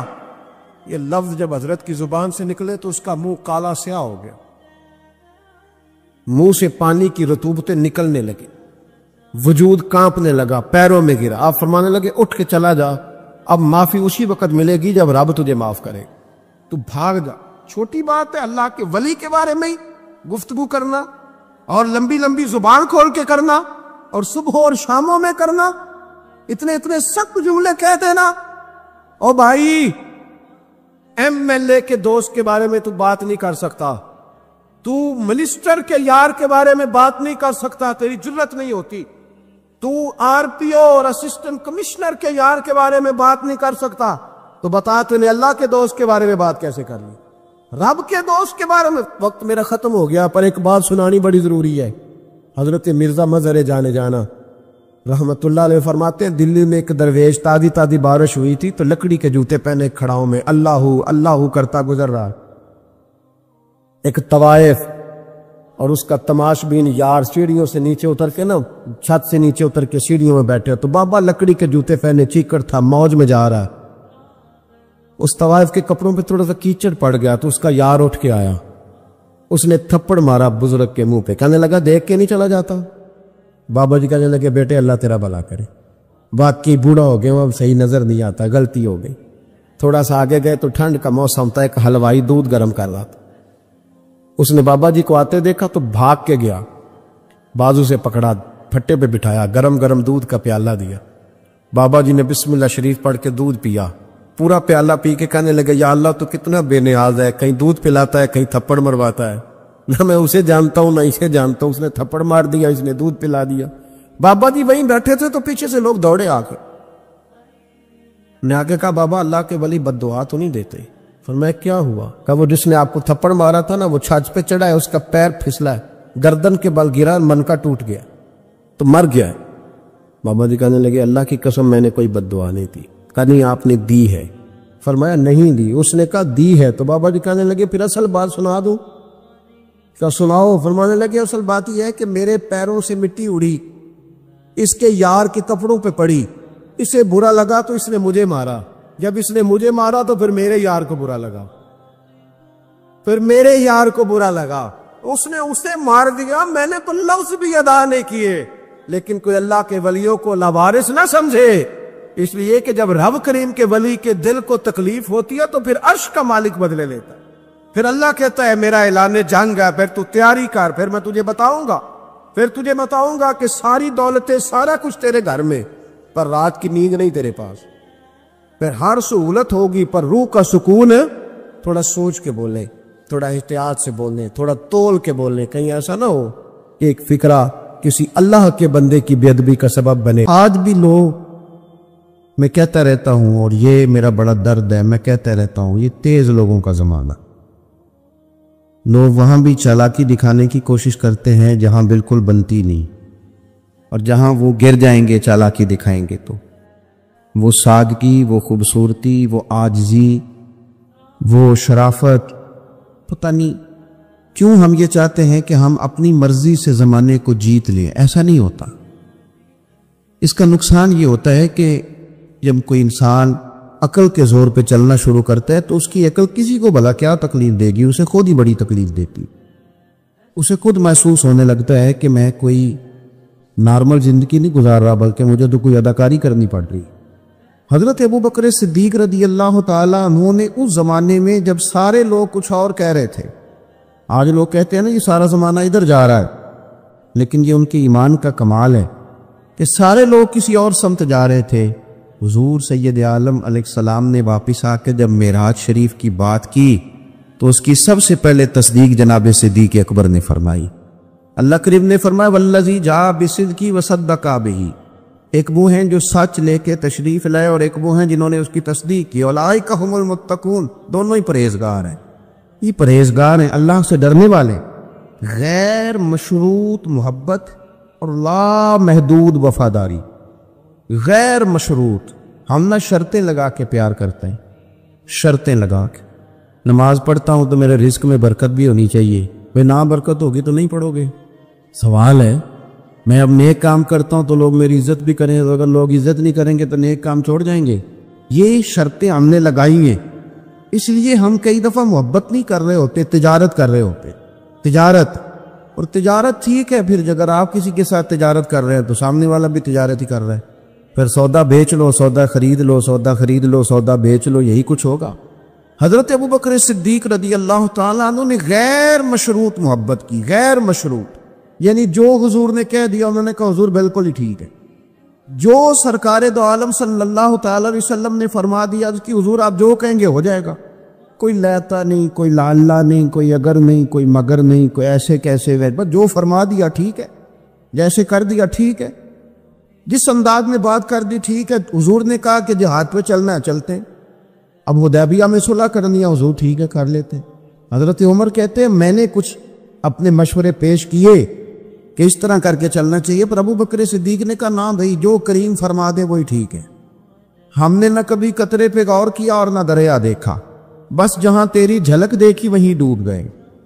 انسان کے نا دو قسم کے پیار کرنے والے ہوتے ہیں، ایک پیار کرنے والے پروٹوکول مانگتے ہیں، ٹائم مانگتے ہیں، پیار کرتے ہیں وہ بھی، لیکن ان کا خیال ہوتا ہے کہ اس طرح کر کے اگر آپ چلیں گے تو پھر پیار ہے۔ کچھ پیار کرنے والے اس طرح کے ہوتے ہیں، وہ کہتے ہیں تو مل نہ بھی وہ دی فطرت ہے کہر نہ چھڈے، سجن ہو کے ویر نہ چھڈے، انہوں آکھو اسی نہیں متھے لگ دے، چلو ساڈا شہر نہ چھڈے۔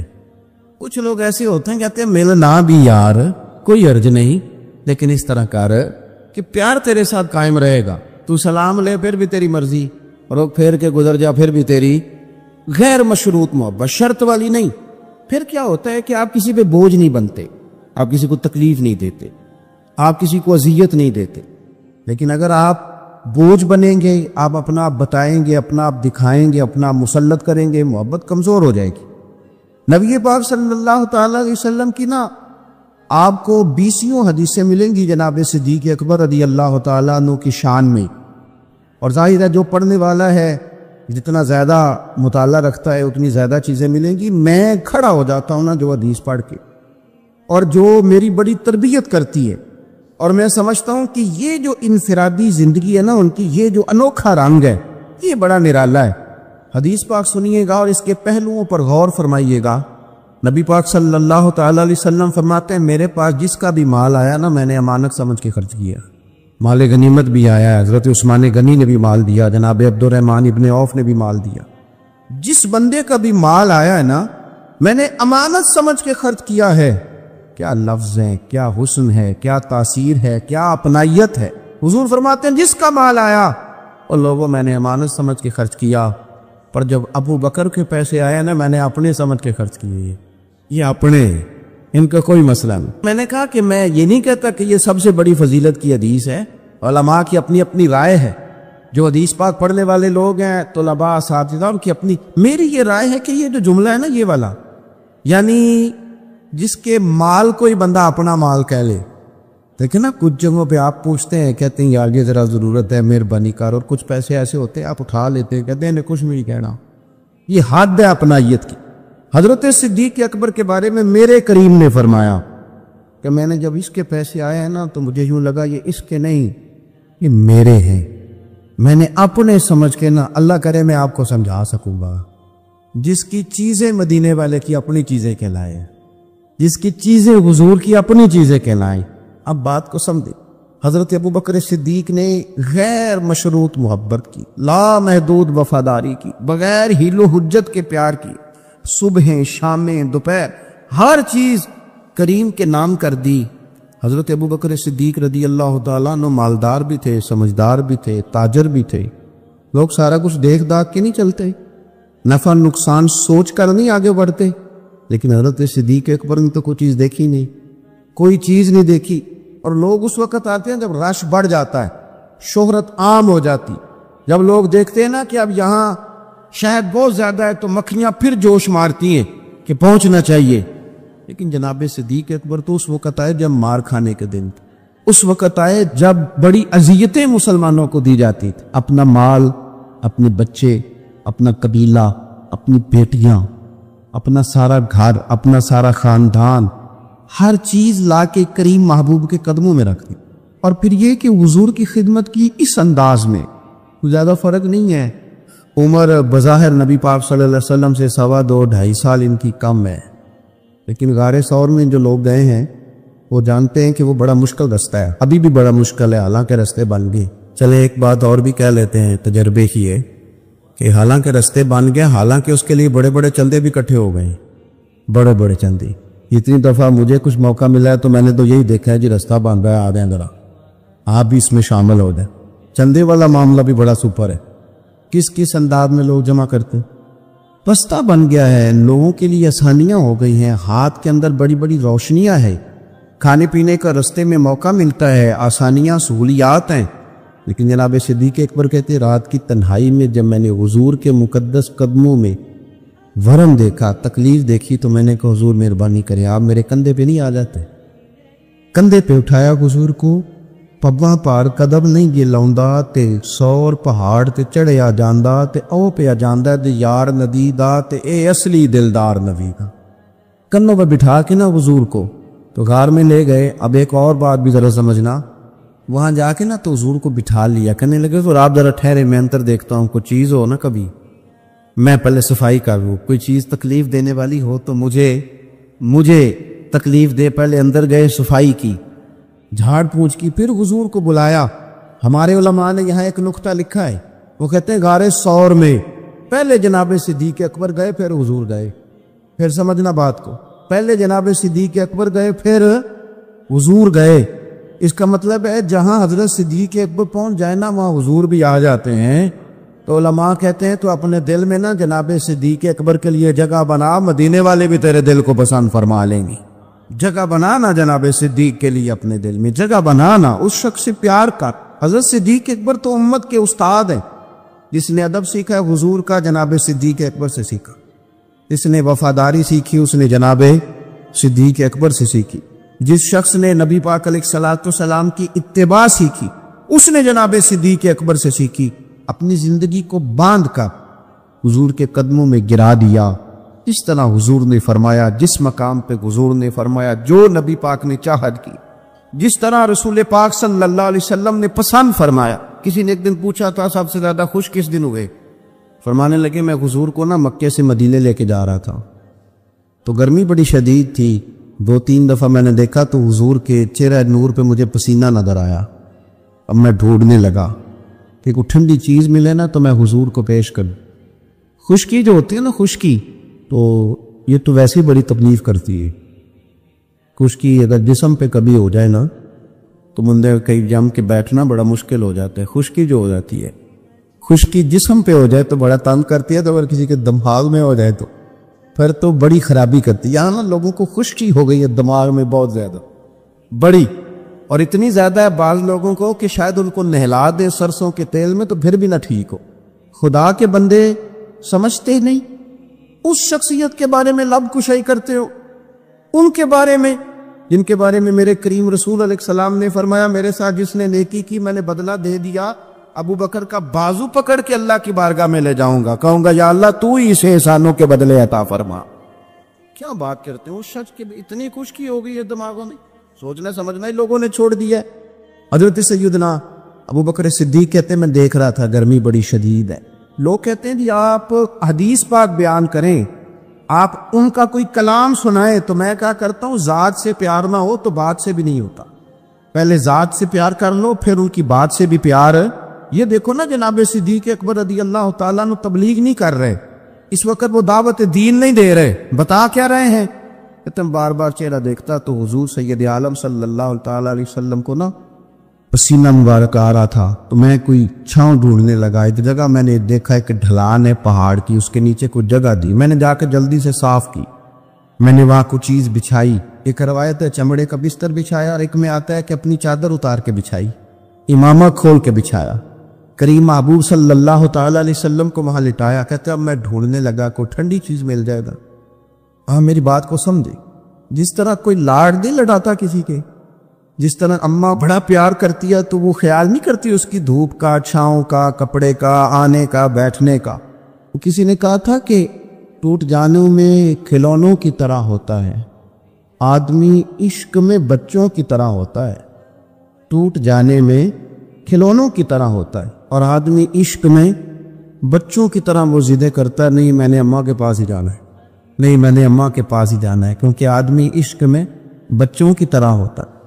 حضرت ابو بکر صدیق رضی اللہ تعالیٰ عنہ کہتے میں ڈھونڈ رہا تھا کوئی ٹھنڈی چیز، اور پردیس کا ماحول ہے، مسافر ہیں ہم، چرواہا بکریاں چرا رہا تھا، میں نے اسے کہا تھوڑا دودھ دے دو گے؟ اس نے کہا زیادہ پیسے لوں گا، میں نے کہا جتنا تیرا دل کرے لے۔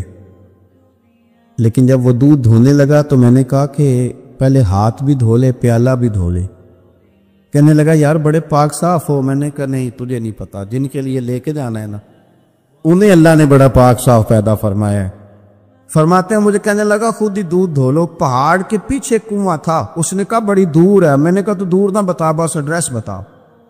میں دوڑ کے گیا کنویں پہ، جا کے ہاتھ دھوئے، پیالہ دھویا، پانی بھرا، واپس آیا، اور پھر میں نے لا کے بکری کے تھن دھوئے، پھر میں نے دودھ دھویا، پھر میں دوبارہ گیا وہاں کنویں پہ، اس دودھ کو میں نے ٹھنڈا کیا۔ اب میں خرامہ خرامہ آ رہا ہوں، سارے رستے سوچتا ہوں حضور تو آرام فرمائے، اگر جگاؤں گا تو یہ ویسے سوء ادب ہے، اور اگر حضور بیدار نہیں ہوتے ظاہری طور پر تو یہ دودھ تو پھر گرم ہو جائے۔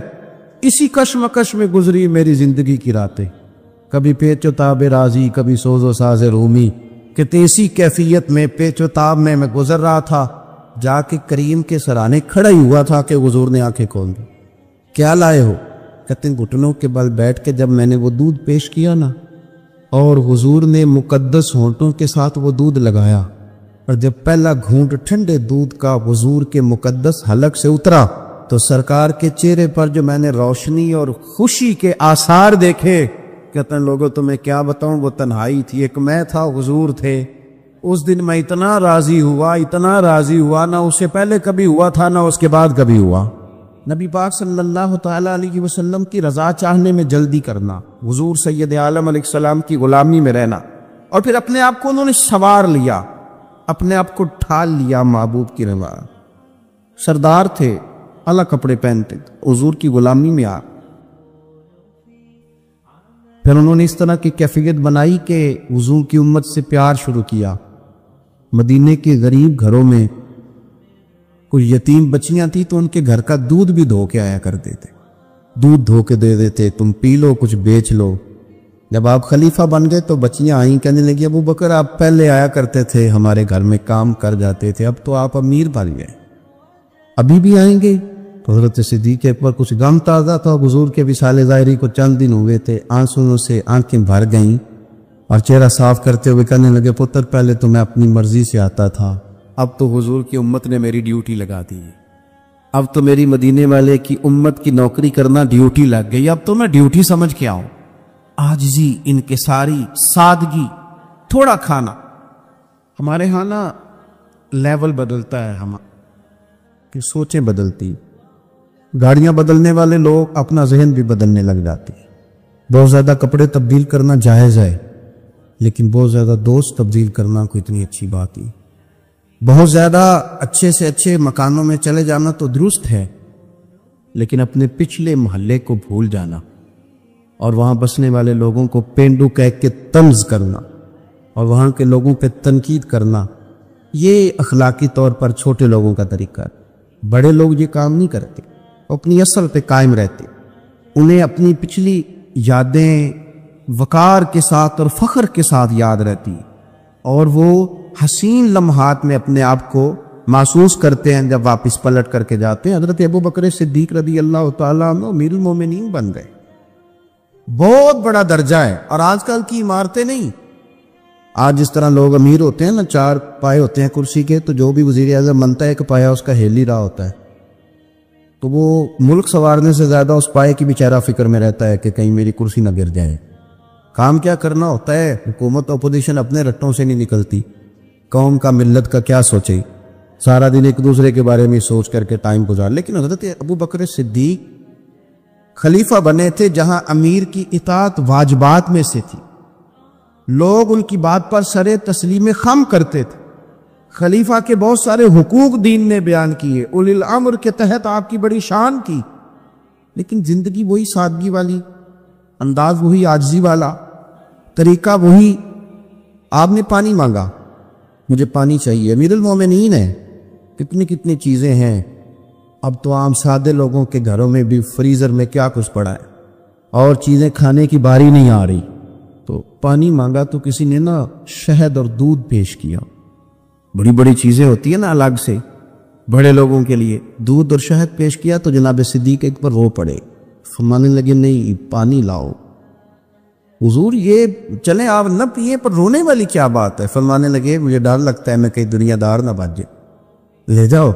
کہ حضرت کیا مطلب؟ فرمانے لگے میں حضور سید عالم صلی اللہ علیہ وسلم کی بارگاہ عالی مرتبت میں حاضر تھا، تو حضور کہہ رہے تھے کسی چیز کو دور ہو جا، دور ہو جا، دور ہو جا، چیز کوئی نظر نہیں آ رہی تھی، کچھ دیر سب لوگ خاموش رہے، تو میں نے عرض کی حضور کچھ ہماری رعایت فرما دیں، کس کو دور کر رہے ہیں آپ؟ تو محبوب فرمانے لگے یہ دنیا کا مال ہے، دنیا داری ہے، میرے قریب آنے لگی تھی تو میں نے 3 دفعہ کہا دور ہو جا، دور ہو جا، دور ہو۔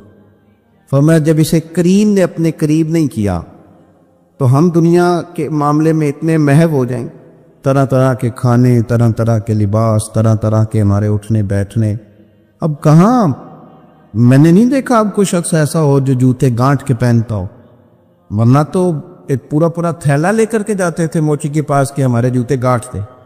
کہاں چلا گیا وہ دور؟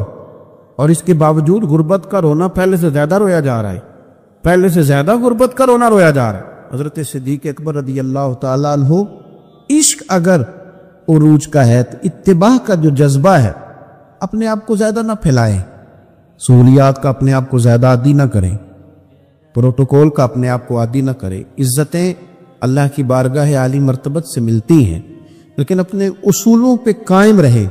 حضرت ابو بکر صدیق رضی اللہ تعالیٰ عنہ حضور کے وصال ظاہری کے بعد اپنی صاحبزادی سیدہ عائشہ صدیقہ رضی اللہ تعالیٰ عنہ کے گھر گئے تو جا کے دیر تک خاموش بیٹھے، دیر تک۔ تو سیدہ عائشہ صدیقہ رضی اللہ تعالیٰ عنہ عرض کرتی ہیں کہ آپ بڑے خاموش ہیں، کیا بات ہے؟ کہنے لگے پتر تیرے نے چھت پہ میں جب آتا تھا تو نور دیکھتا تھا، میں نور دیکھتا تھا۔ ایک بات اور عرض کروں آپ کی خدمت میں، یہ جو معرفت آج کل جس کا نام لوگوں نے رکھا ہے نا، معرفت، 2-3 گہری باتیں کر دینا، معرفت سب سے زیادہ اگر آپ کو ملے گی تو نبی پاک کے صحابہ میں ملے، حضور کی اولاد میں ملے گی، سب سے زیادہ معرفت وہاں سے سیکھے، ان کے اقوال، ان کے ارشادات، ان کا طور طریقہ، یہ معرفت ہے۔ یہ جس چیز کا ہم نے نام رکھا ہے نا، اب تو آپ یقین کریں جو مرضی بندہ بیٹھ کے، ہمارے ملک میں ایسے ایسے اسکالر ہیں جو تازے آئے ہیں تو وہ کہتے ہیں اقبال بھی ٹھیک نہیں تھے، فلانا بھی ٹھیک نہیں تھا۔ تو کسی نے پوچھا کہ یہ بندہ کیوں کہہ رہا ہے، تو میں نے کہا وہ اس لیے کہہ رہا ہے کہ کسی بڑے آدمی کی مخالفت کروں گا تو میرا نام ہوگا، کسی بڑے آدمی کی۔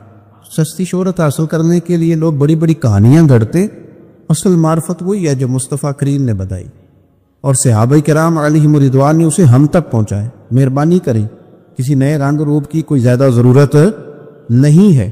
حضرت سیدنا ابو بکر صدیق رضی اللہ تعالیٰ عنہ کی معرفت کا کمال دیکھیں، فرمانے لگے بیٹا تیری چھت پہ میں نور دیکھتا تھا، آج دکھائی نہیں دے رہا، کیا معاملہ ہے؟ تو جناب عائشہ صدیقہ رضی اللہ تعالیٰ عنہ خاموش ہو گئی۔ دیر کے بعد کہنے لگی ابا جی کرتا میرا بڑا ہی پھٹ گیا تھا، پیبند لگنے کی جگہ نہیں تھی تو ایک کرتا نیا منگوایا ہے، پتہ نہیں یہ کہ دنیا داری نہ مجھ سے ہو گئی، ایک کرتا نیا۔ ہمارے ہاں تو یہ حالت ہے کہ خواتین کہتی ہیں کہ اے سود میں پہلا بھی ہوتے پاک گئی سے، تو وہ کیا کہیں گے کہ ایک ہی جوڑا ہے اس کے پاس، یعنی اگر دوبارہ جانا ہے نا منگنی کے لیے الگ، مہندی کے لیے الگ، ولیمے کے لیے، یہ ہمارا کلچر ہے اور اس کو ہم نے خود پروموٹ کیا ہے، اس میں ساری غلطی خواتین کی نہیں۔ حضرت عائشہ صدیقہ رضی اللہ تعالیٰ عنہ کہتی ہیں کہ ابا جی میں نے نا ایک صرف کرتا نیا لیا ہے، تو جناب صدیق اکبر روئے، بیٹی کے سر پہ ہاتھ رکھا، کہنے لگے پتر ہم وہی ٹھیک ہے جہاں میں حضور نے کھڑا کیا ہے، ان رستوں کے مسافر صحیح ہیں، وہی ٹھیک ہیں، بہت ساری دنیا داریاں، بہت سارے پروٹوکول، بہت ساری شہرتیں، بھول جاتے ہیں نا پھر انسان کئی دفعہ چیزیں، اب اتر وہی ٹھیک ہے۔ جناب عائشہ صدیقہ رضی اللہ تعالیٰ عنہ فرماتی ہیں جناب صدیق اکبر گئے تو میں نے نیا کرتا اتار کے خیرات کر دیا، پرانے والا پہن لیا، شام کو لوٹ آئے، آنکھوں میں آنسو تھے، کہنے لگے پتر ہم اسی رنگ میں اچھے ہیں جو رنگ ہمیں رسول کائنات نے عطا فرمایا ہے۔ حضرت مصعب ابن عمیر بڑے مالدار تھے اور بڑے مہنگے جوڑے پہنتے تھے، پھر اللہ نے کرم کیا اور حضور کی غلامی میں آ گئے۔ میں حضرت مصعب ابن عمیر کو پڑھ کے نا تو ایک جملہ میں نے نیچے لکھا ہے، میں نے کہا اس کا مطلب ہے کہ سوٹوں میں، کوٹھیوں میں، گاڑیوں میں سکون نہیں، سکون تب بھی ہے جب ضمیر مطمئن ہو جائے۔ مالدار آدمی تھے پر یہاں پھٹے پرانے کپڑوں میں آ گئے، اس لیے کہ وہاں سب کچھ تھا، دل مطمئن نہیں تھا۔ تو پہلے حبشہ گئے ہجرت کر کے، پھر مکے واپس آئے، نوجوان آدمی، بوڑھا آدمی نہیں، جوان۔ نبی پاک صلی اللہ علیہ وسلم نے ڈیوٹی لگائی، فرمایا مدینے مجھ سے پہلے جاؤ، جا کے تبلیغ کرو۔ یہ وہاں گئے، کسی کے گھر میں، حضرت اسد بن زرارہ رضی اللہ تعالیٰ عنہ کے گھر میں ڈیرا لگایا۔ وہاں بنی ظفر کا ایک گھر تھا، ایک حضرت اسد بن زرارہ کا، وہاں تبلیغ کرتے، دین بتاتے۔ جوان آدمی اور امیر آدمی، منت کرنے کی کیا ضرورت ہے؟ کسی کی منت کرنے کی کیا ضرورت ہے؟ پر دروازے رسول پہ آئے نا، حیدر شاہ اس گلی کدے نہ رول دی، پر ان تے رول گئی نا، آئے نا تو آ کے حضور کی بارگاہ سے پیغام لے کے یہاں پہنچ گئے۔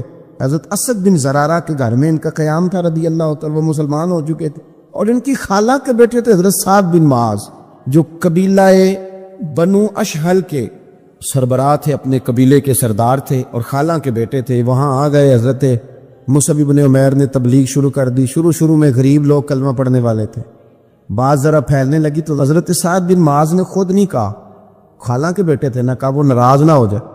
حضرت سید ابن حدیر کو بلایا اور بلا کے کہنے لگے یار تو جا، میرا وہ خالہ کا بیٹا ہے، میں کوئی بات کروں گا تو وہ ناراض ہو جائے گا، جا سمجھا، وہ ہمارے سادہ لوگوں کو کہہ رہے ہیں کہ تمہارے باپ دادا بھی گمراہ تھے، بت پوجتے تھے، واپس آؤ۔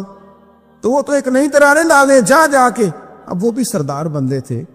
تو دوسرا یہ کہ اگر کوئی کسی کو اشتعال دلا کے بھیجے، وہ کسی کو کہہ کے بھیجے کہ جا کے کمال کر دے، تو ہی ہے جو اٹھا سکے۔ تو آپ کو پتہ ہے چودھری صاحب کو تو 3 دفعہ چودھری صحیح کر کے کہہ دے تو کام ویسے ہی اللہ ماشاءاللہ اوپر چلا جاتا ہے۔ چودھری صاحب کہتے ہیں میں چودھری بن کے دکھانا ہے، ہو ہی نہیں سکتا۔ سیٹھ صاحب کو 2-4 دفعہ یہ آپ نے کہنا ہے آپ سیٹھ صاحب ہیں، تو معاملہ جو ہے وہ اوپر چلا جاتا ہے۔ کہ جوان بچے ہیں ان کو آپ کہہ دیں کہ اتنا تو جوان ہے اور فلانا تجھے بات کر گیا ہے، وہ پہلے بیچارہ چاہے بھول بھی گیا ہو، وہ چلا جاتا ہے گھر سے بندوق لے کے۔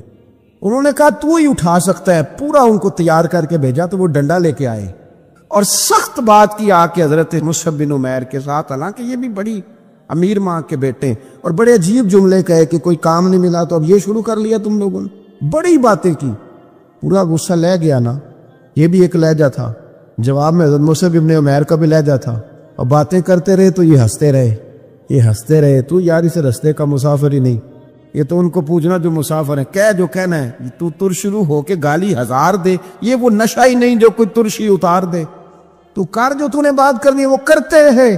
جب غصہ ٹھنڈا ہو گیا، سارا کچھ کہہ چکے، تو حضرت مصعب ابن عمیر کہنے لگے جی آپ نے ڈانٹا ہے، ہم تو تیار بیٹھے ہیں جانے کے لیے، گئے بس 2-3 باتیں ہماری بھی سن لیں گے۔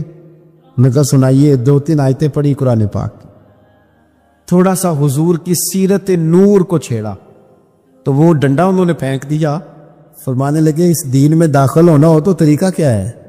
تو حضرت مصعب ابن عمیر کہنے لگے آپ غسل کریں، کپڑے بدلے، آئے میں کلمہ پڑھاتا ہوں۔ انہوں نے غسل کیا، کپڑے بدلے، کلمہ پڑھا، اب واپس گئے تو ان کو پتا تھا میں نے جانا ہے، تو سعد بن معاذ نے رزلٹ پوچھنا ہے، کہتے ہیں اس نے مجھے بھیجا تھا تو میں نے بھی اسے بھیجنا ہے، کہتے ہیں میں نے جا کے کہا اس قبیلے کا قبیلہ بنی عارصہ کے ساتھ مقابلہ چلتا تھا، کہتے ہیں میں نے بھی اسی طرح کی سٹوری سنائی جا کے۔ حالانکہ حضرت سعد بن معاذ کہتے ہیں جب یہ آ رہے تھے نا واپس تو میں سمجھ رہا تھا بندہ وہ نہیں جو میں نے بھیجا تھا، اس میں کوئی انقلاب آ گیا، تبدیلی آ گئی۔ آ کے کہنے لگے یار تیری وہ خالہ کا بیٹا ہے، میں نے کیا مقابلہ کرنا ہے، وہ تو بنو عارصہ والے بھی لڑ رہے ہیں، تمہارا شریکہ بھی لڑائی کر رہا ہے، تو تم جاؤ ان کو بھی منع کرو اور اپنے شریکے کو بھی کہو کہ یہ ہمارے گھر کا مسئلہ ہے، ہم خود نمٹ لیں گے، تم جاؤ۔ کہتے ہیں میں نے کہا اچھا اگر تجھ سے بھی نہیں نہ ہوا تو اب مجھے ہی 2 ہاتھ کرنے پڑیں گے۔ آستینیں چڑھا لی، ڈنڈا پکڑ لیا، کہتے ہیں گیا اور جا کے جو مجھ سے ہو سکتا تھا میں نے کہا، جب میں پوری طرح کہہ چکا نا، اب وہاں تو لہجہ بدل چکا تھا نا، حضرت سیدنا مصعب ابن عمیر تو طے کر لیا تھا نا، سیکھا تھا نا حضور سے، تو معاملہ بڑا انفرادی تھا، رنگ ہی بڑا انوکھا تھا، کہے جس نے جو کہنا ہے۔ اب یہاں تو معاملہ دوسری طرح کا ہوگا، پوری کہتے ہیں میں نے بات کر لی، تو وہ میں نے کہا جاتے ہو کہ نہیں؟ کہنے لگے جی جانا ہے، جانا کیوں نہیں، تاری مار اڑانا باہو اسی تے گئی اڈن آ رہے، تیار بیٹھے، ہمیں مدینے والے نے کہا تھا حبشہ جاؤ تو گئے تھے، واپس مکے آؤ تو آئے تھے، اب یہاں بھیجا ہے تو تاری مار اڑانا باہو اسی تے اب گئی اڈن ہارے۔ آپ نے فرمایا جانا تو ہے، اور آپ کہہ رہے ہیں جاؤ تو ہم جاتے ہیں، لڑائی نہیں کرتے، پر 2-3 باتیں ہماری بھی سن لو۔ حضرت سعد بن معاذ کہنے لگے سناؤ۔ تو حضرت مصعب ابن عمیر کا لہجہ، لہجے کا حسن، لہجے کی خوبصورتی، لوگ کہتے ہیں جی آپ کے پاس ایسا کیا ہے؟ تو بھی جواب یہ ہے کچھ تو ایسا ہے نا جو تمہارے پاس نہیں، کچھ تو ایسا ہے نا، تو جاؤ ٹٹولو، سوچو، پتہ کرو، کچھ تو ایسا ہے نا جو تمہارے پاس نہیں ہے، وہ تلاش کرنا چاہیے کہ جو کہیں اور نہیں ہے، اور اگر نہیں تمہارے پاس تو وہ حاصل کرو، پیدا کرو۔ حضرت سیدنا مصعب ابن عمیر نے 2-3 آیتیں سنائی، حضور کی باتیں سنائی، تو سن کے صحابہ کی باتیں جب لوگ مسلمان ہوتے تھے، پھر سرور عالم کی یارو گفتار کا عالم کیا ہوگا۔ انہوں نے 2-3 باتیں سنائی تو حضرت سعد بن معاذ بھی مسلمان ہو گئے۔ اب واپس گئے، ایک قبیلے کے سردار تھے، اور یہ وہ لیڈر تھے جن پر قبیلہ جان دیتا تھا۔ سارے لیڈر اس طرح کے نہیں ہوتے کہ قوم کا ایک خائن ہے، بددیانت ہے، لیڈر تھے پر قبیلہ جان دیتا تھا۔ جا کے کھڑے ہوئے قبیلے والوں کے پاس، کہنے لگے میرے بارے میں تمہارا کیا خیال ہے؟ انہوں نے کہا سردار کو پوچھنے والی بات ہے، یہ تو ہماری کو نیکی ہے کہ آپ جیسا سردار ملا ہے۔ فرمانے لگے مجھ سے پیار کرتے ہو؟ حضرت جی بڑا۔ فرمایا مجھ پر تمہارے ساتھ آج کے بعد کلام حرام ہے۔ کہا کیوں؟ کہنے لگے اتنی دیر کلام نہیں کروں گا جتنی دیر تم مدینے والے رسول کا کلمہ پڑھ کے مسلمان نہیں ہے۔ تو حضرت سعد بن معاذ نے سارا قبیلہ مسلمان کر لیا، حضرت سید ابن حضیر بھی مسلمان ہو گئے، اور اتنا بڑا ماحول بن گیا مدینے میں کہ جہاں 12-13 لوگ کلمہ پڑھتے تھے، 70 لوگ اگلے سال حضور کی بارگاہ میں گئے، حضور اب ہماری جمعیت بن گئی، یا آپ تشریف لائیں۔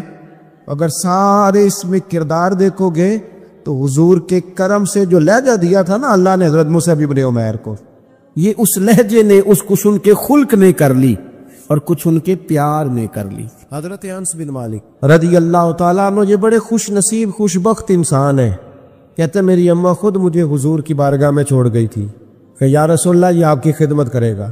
کہتے ہیں میں نے 10 سال حضور کی نوکری کی ہے، نبی پاک نے کبھی اوف بھی نہیں کہا، بلکہ بخاری مسلم میں ایک انوکھی بات موجود ہے، فرماتے ہیں مجھے ایک دن حضور نے فرمایا جا یہ کام کر کے آ۔ کہتے ہیں میرے دل میں یہی تھا کہ فوراً جاؤں گا، اسی طرح لفظ موجود ہے، میرے دل میں تھا جاؤں گا، کر کے آؤں گا۔ حضور نے فرمایا کر کے آ، دل میں پکا ارادہ تھا جاؤں گا، لیکن اپنی زبان سے میں نے کہا حضور میں نے کوئی نہیں جانا، یہ کیوں بات کی؟ یہ ذرا لاڈ کے ساتھ کی، یہ ذرا ناز کے ساتھ کی، یہ ذرا نا محبت کے ساتھ کی، یہ ذرا حضور جو پیار کرتے تھے نا اس پیار کو سامنے. حضور میں نے نہیں جانا، تو کہتے ہیں حضور تھپکی دے کے، یہ غلام سے بات ہو رہی، حضور فرمانے لگے چلنا تجھے کہا ہے نا جا کر کے آ. کہتے میں چلا گیا، اسی ارادے سے گیا تھا جاؤں گا، لیکن رستے میں جب میں گیا تو بچے کھیل رہے تھے، میں نے بھی کھیلنا شروع کر دی. کھیل رہا ہوں دیر ہو گئی. حضور نے بھیجا تھا کسی کام. اب جب زیادہ دیر ہوئی تو کریم گھر سے نکلے، اور جب حضور نے مجھے دور سے دیکھا اور مجھے کریم کے آنے کا پتہ چلا تو اب میں ڈرا. اب میرا انداز بڑا جدا گانا ہو گیا چونکہ حضور نے بھیجا تھا. یہ تو خادم کی بات ہے نا. اے سچی گل دسیا جی اپنا منڈا بھی کدے نہ جائے تھے، اور تینوں میں کلیا سی تو گیا کیوں نہیں؟ ناراض نہیں ہونا آپ نے، لیکن چلو بچہ ہے، کسی وقت دیر سویر بھی ہو ہی جاتی ہے، کیوں اتنی سختی کرتی ہو؟ حضرت انس بن مالک کہتے ہیں جب حضور کو آتے دیکھا تو میں پوری طرح ڈر گیا، لیکن قریب محبوب جب میرے قریب آئے اور مجھے ڈرا ہوا دیکھا نا تو پھر رحمت للعالمین محبوب کی رحمت کا بادل چھایا. اور جب حضور مجھے دیکھ کے ہنسے نا بس وہ ہنس گئے اور میرا کام بن گیا. بس کریم تھوڑی دیر ہوئی ایک آیا کالیاں زلفاں والا، ایویں دو کڑیاں میرے من وچ رکیا تے کر گیا نور اجالا. بات بن گئی، بات طبیعت ٹھنڈی ہو گئی. تو حضور فرمانے لگے میں نے کہا تھا جاؤ، گئے نہیں. اب جب حضور مسکرا گئے تو بات ہی ختم ہو گئی. یا رسول اللہ صلی اللہ علیہ وسلم جانے لگا ہوں. تو حضور نے پھر شروع سے بات شروع کر دی. حضور جانے لگا ہوں، فرمایا جا دوڑ کے آ، پھر جو کہا تھا وہ کر کے آ. لیکن وہ بیچ میں جو دیر ہوئی تھی، وہ جو لیٹ ہوئی تھی، اور جو میں کہہ کے آیا تھا میں نے نہیں جانا، حضور نے اس بات پر مجھ سے کوئی سختی نہیں کی.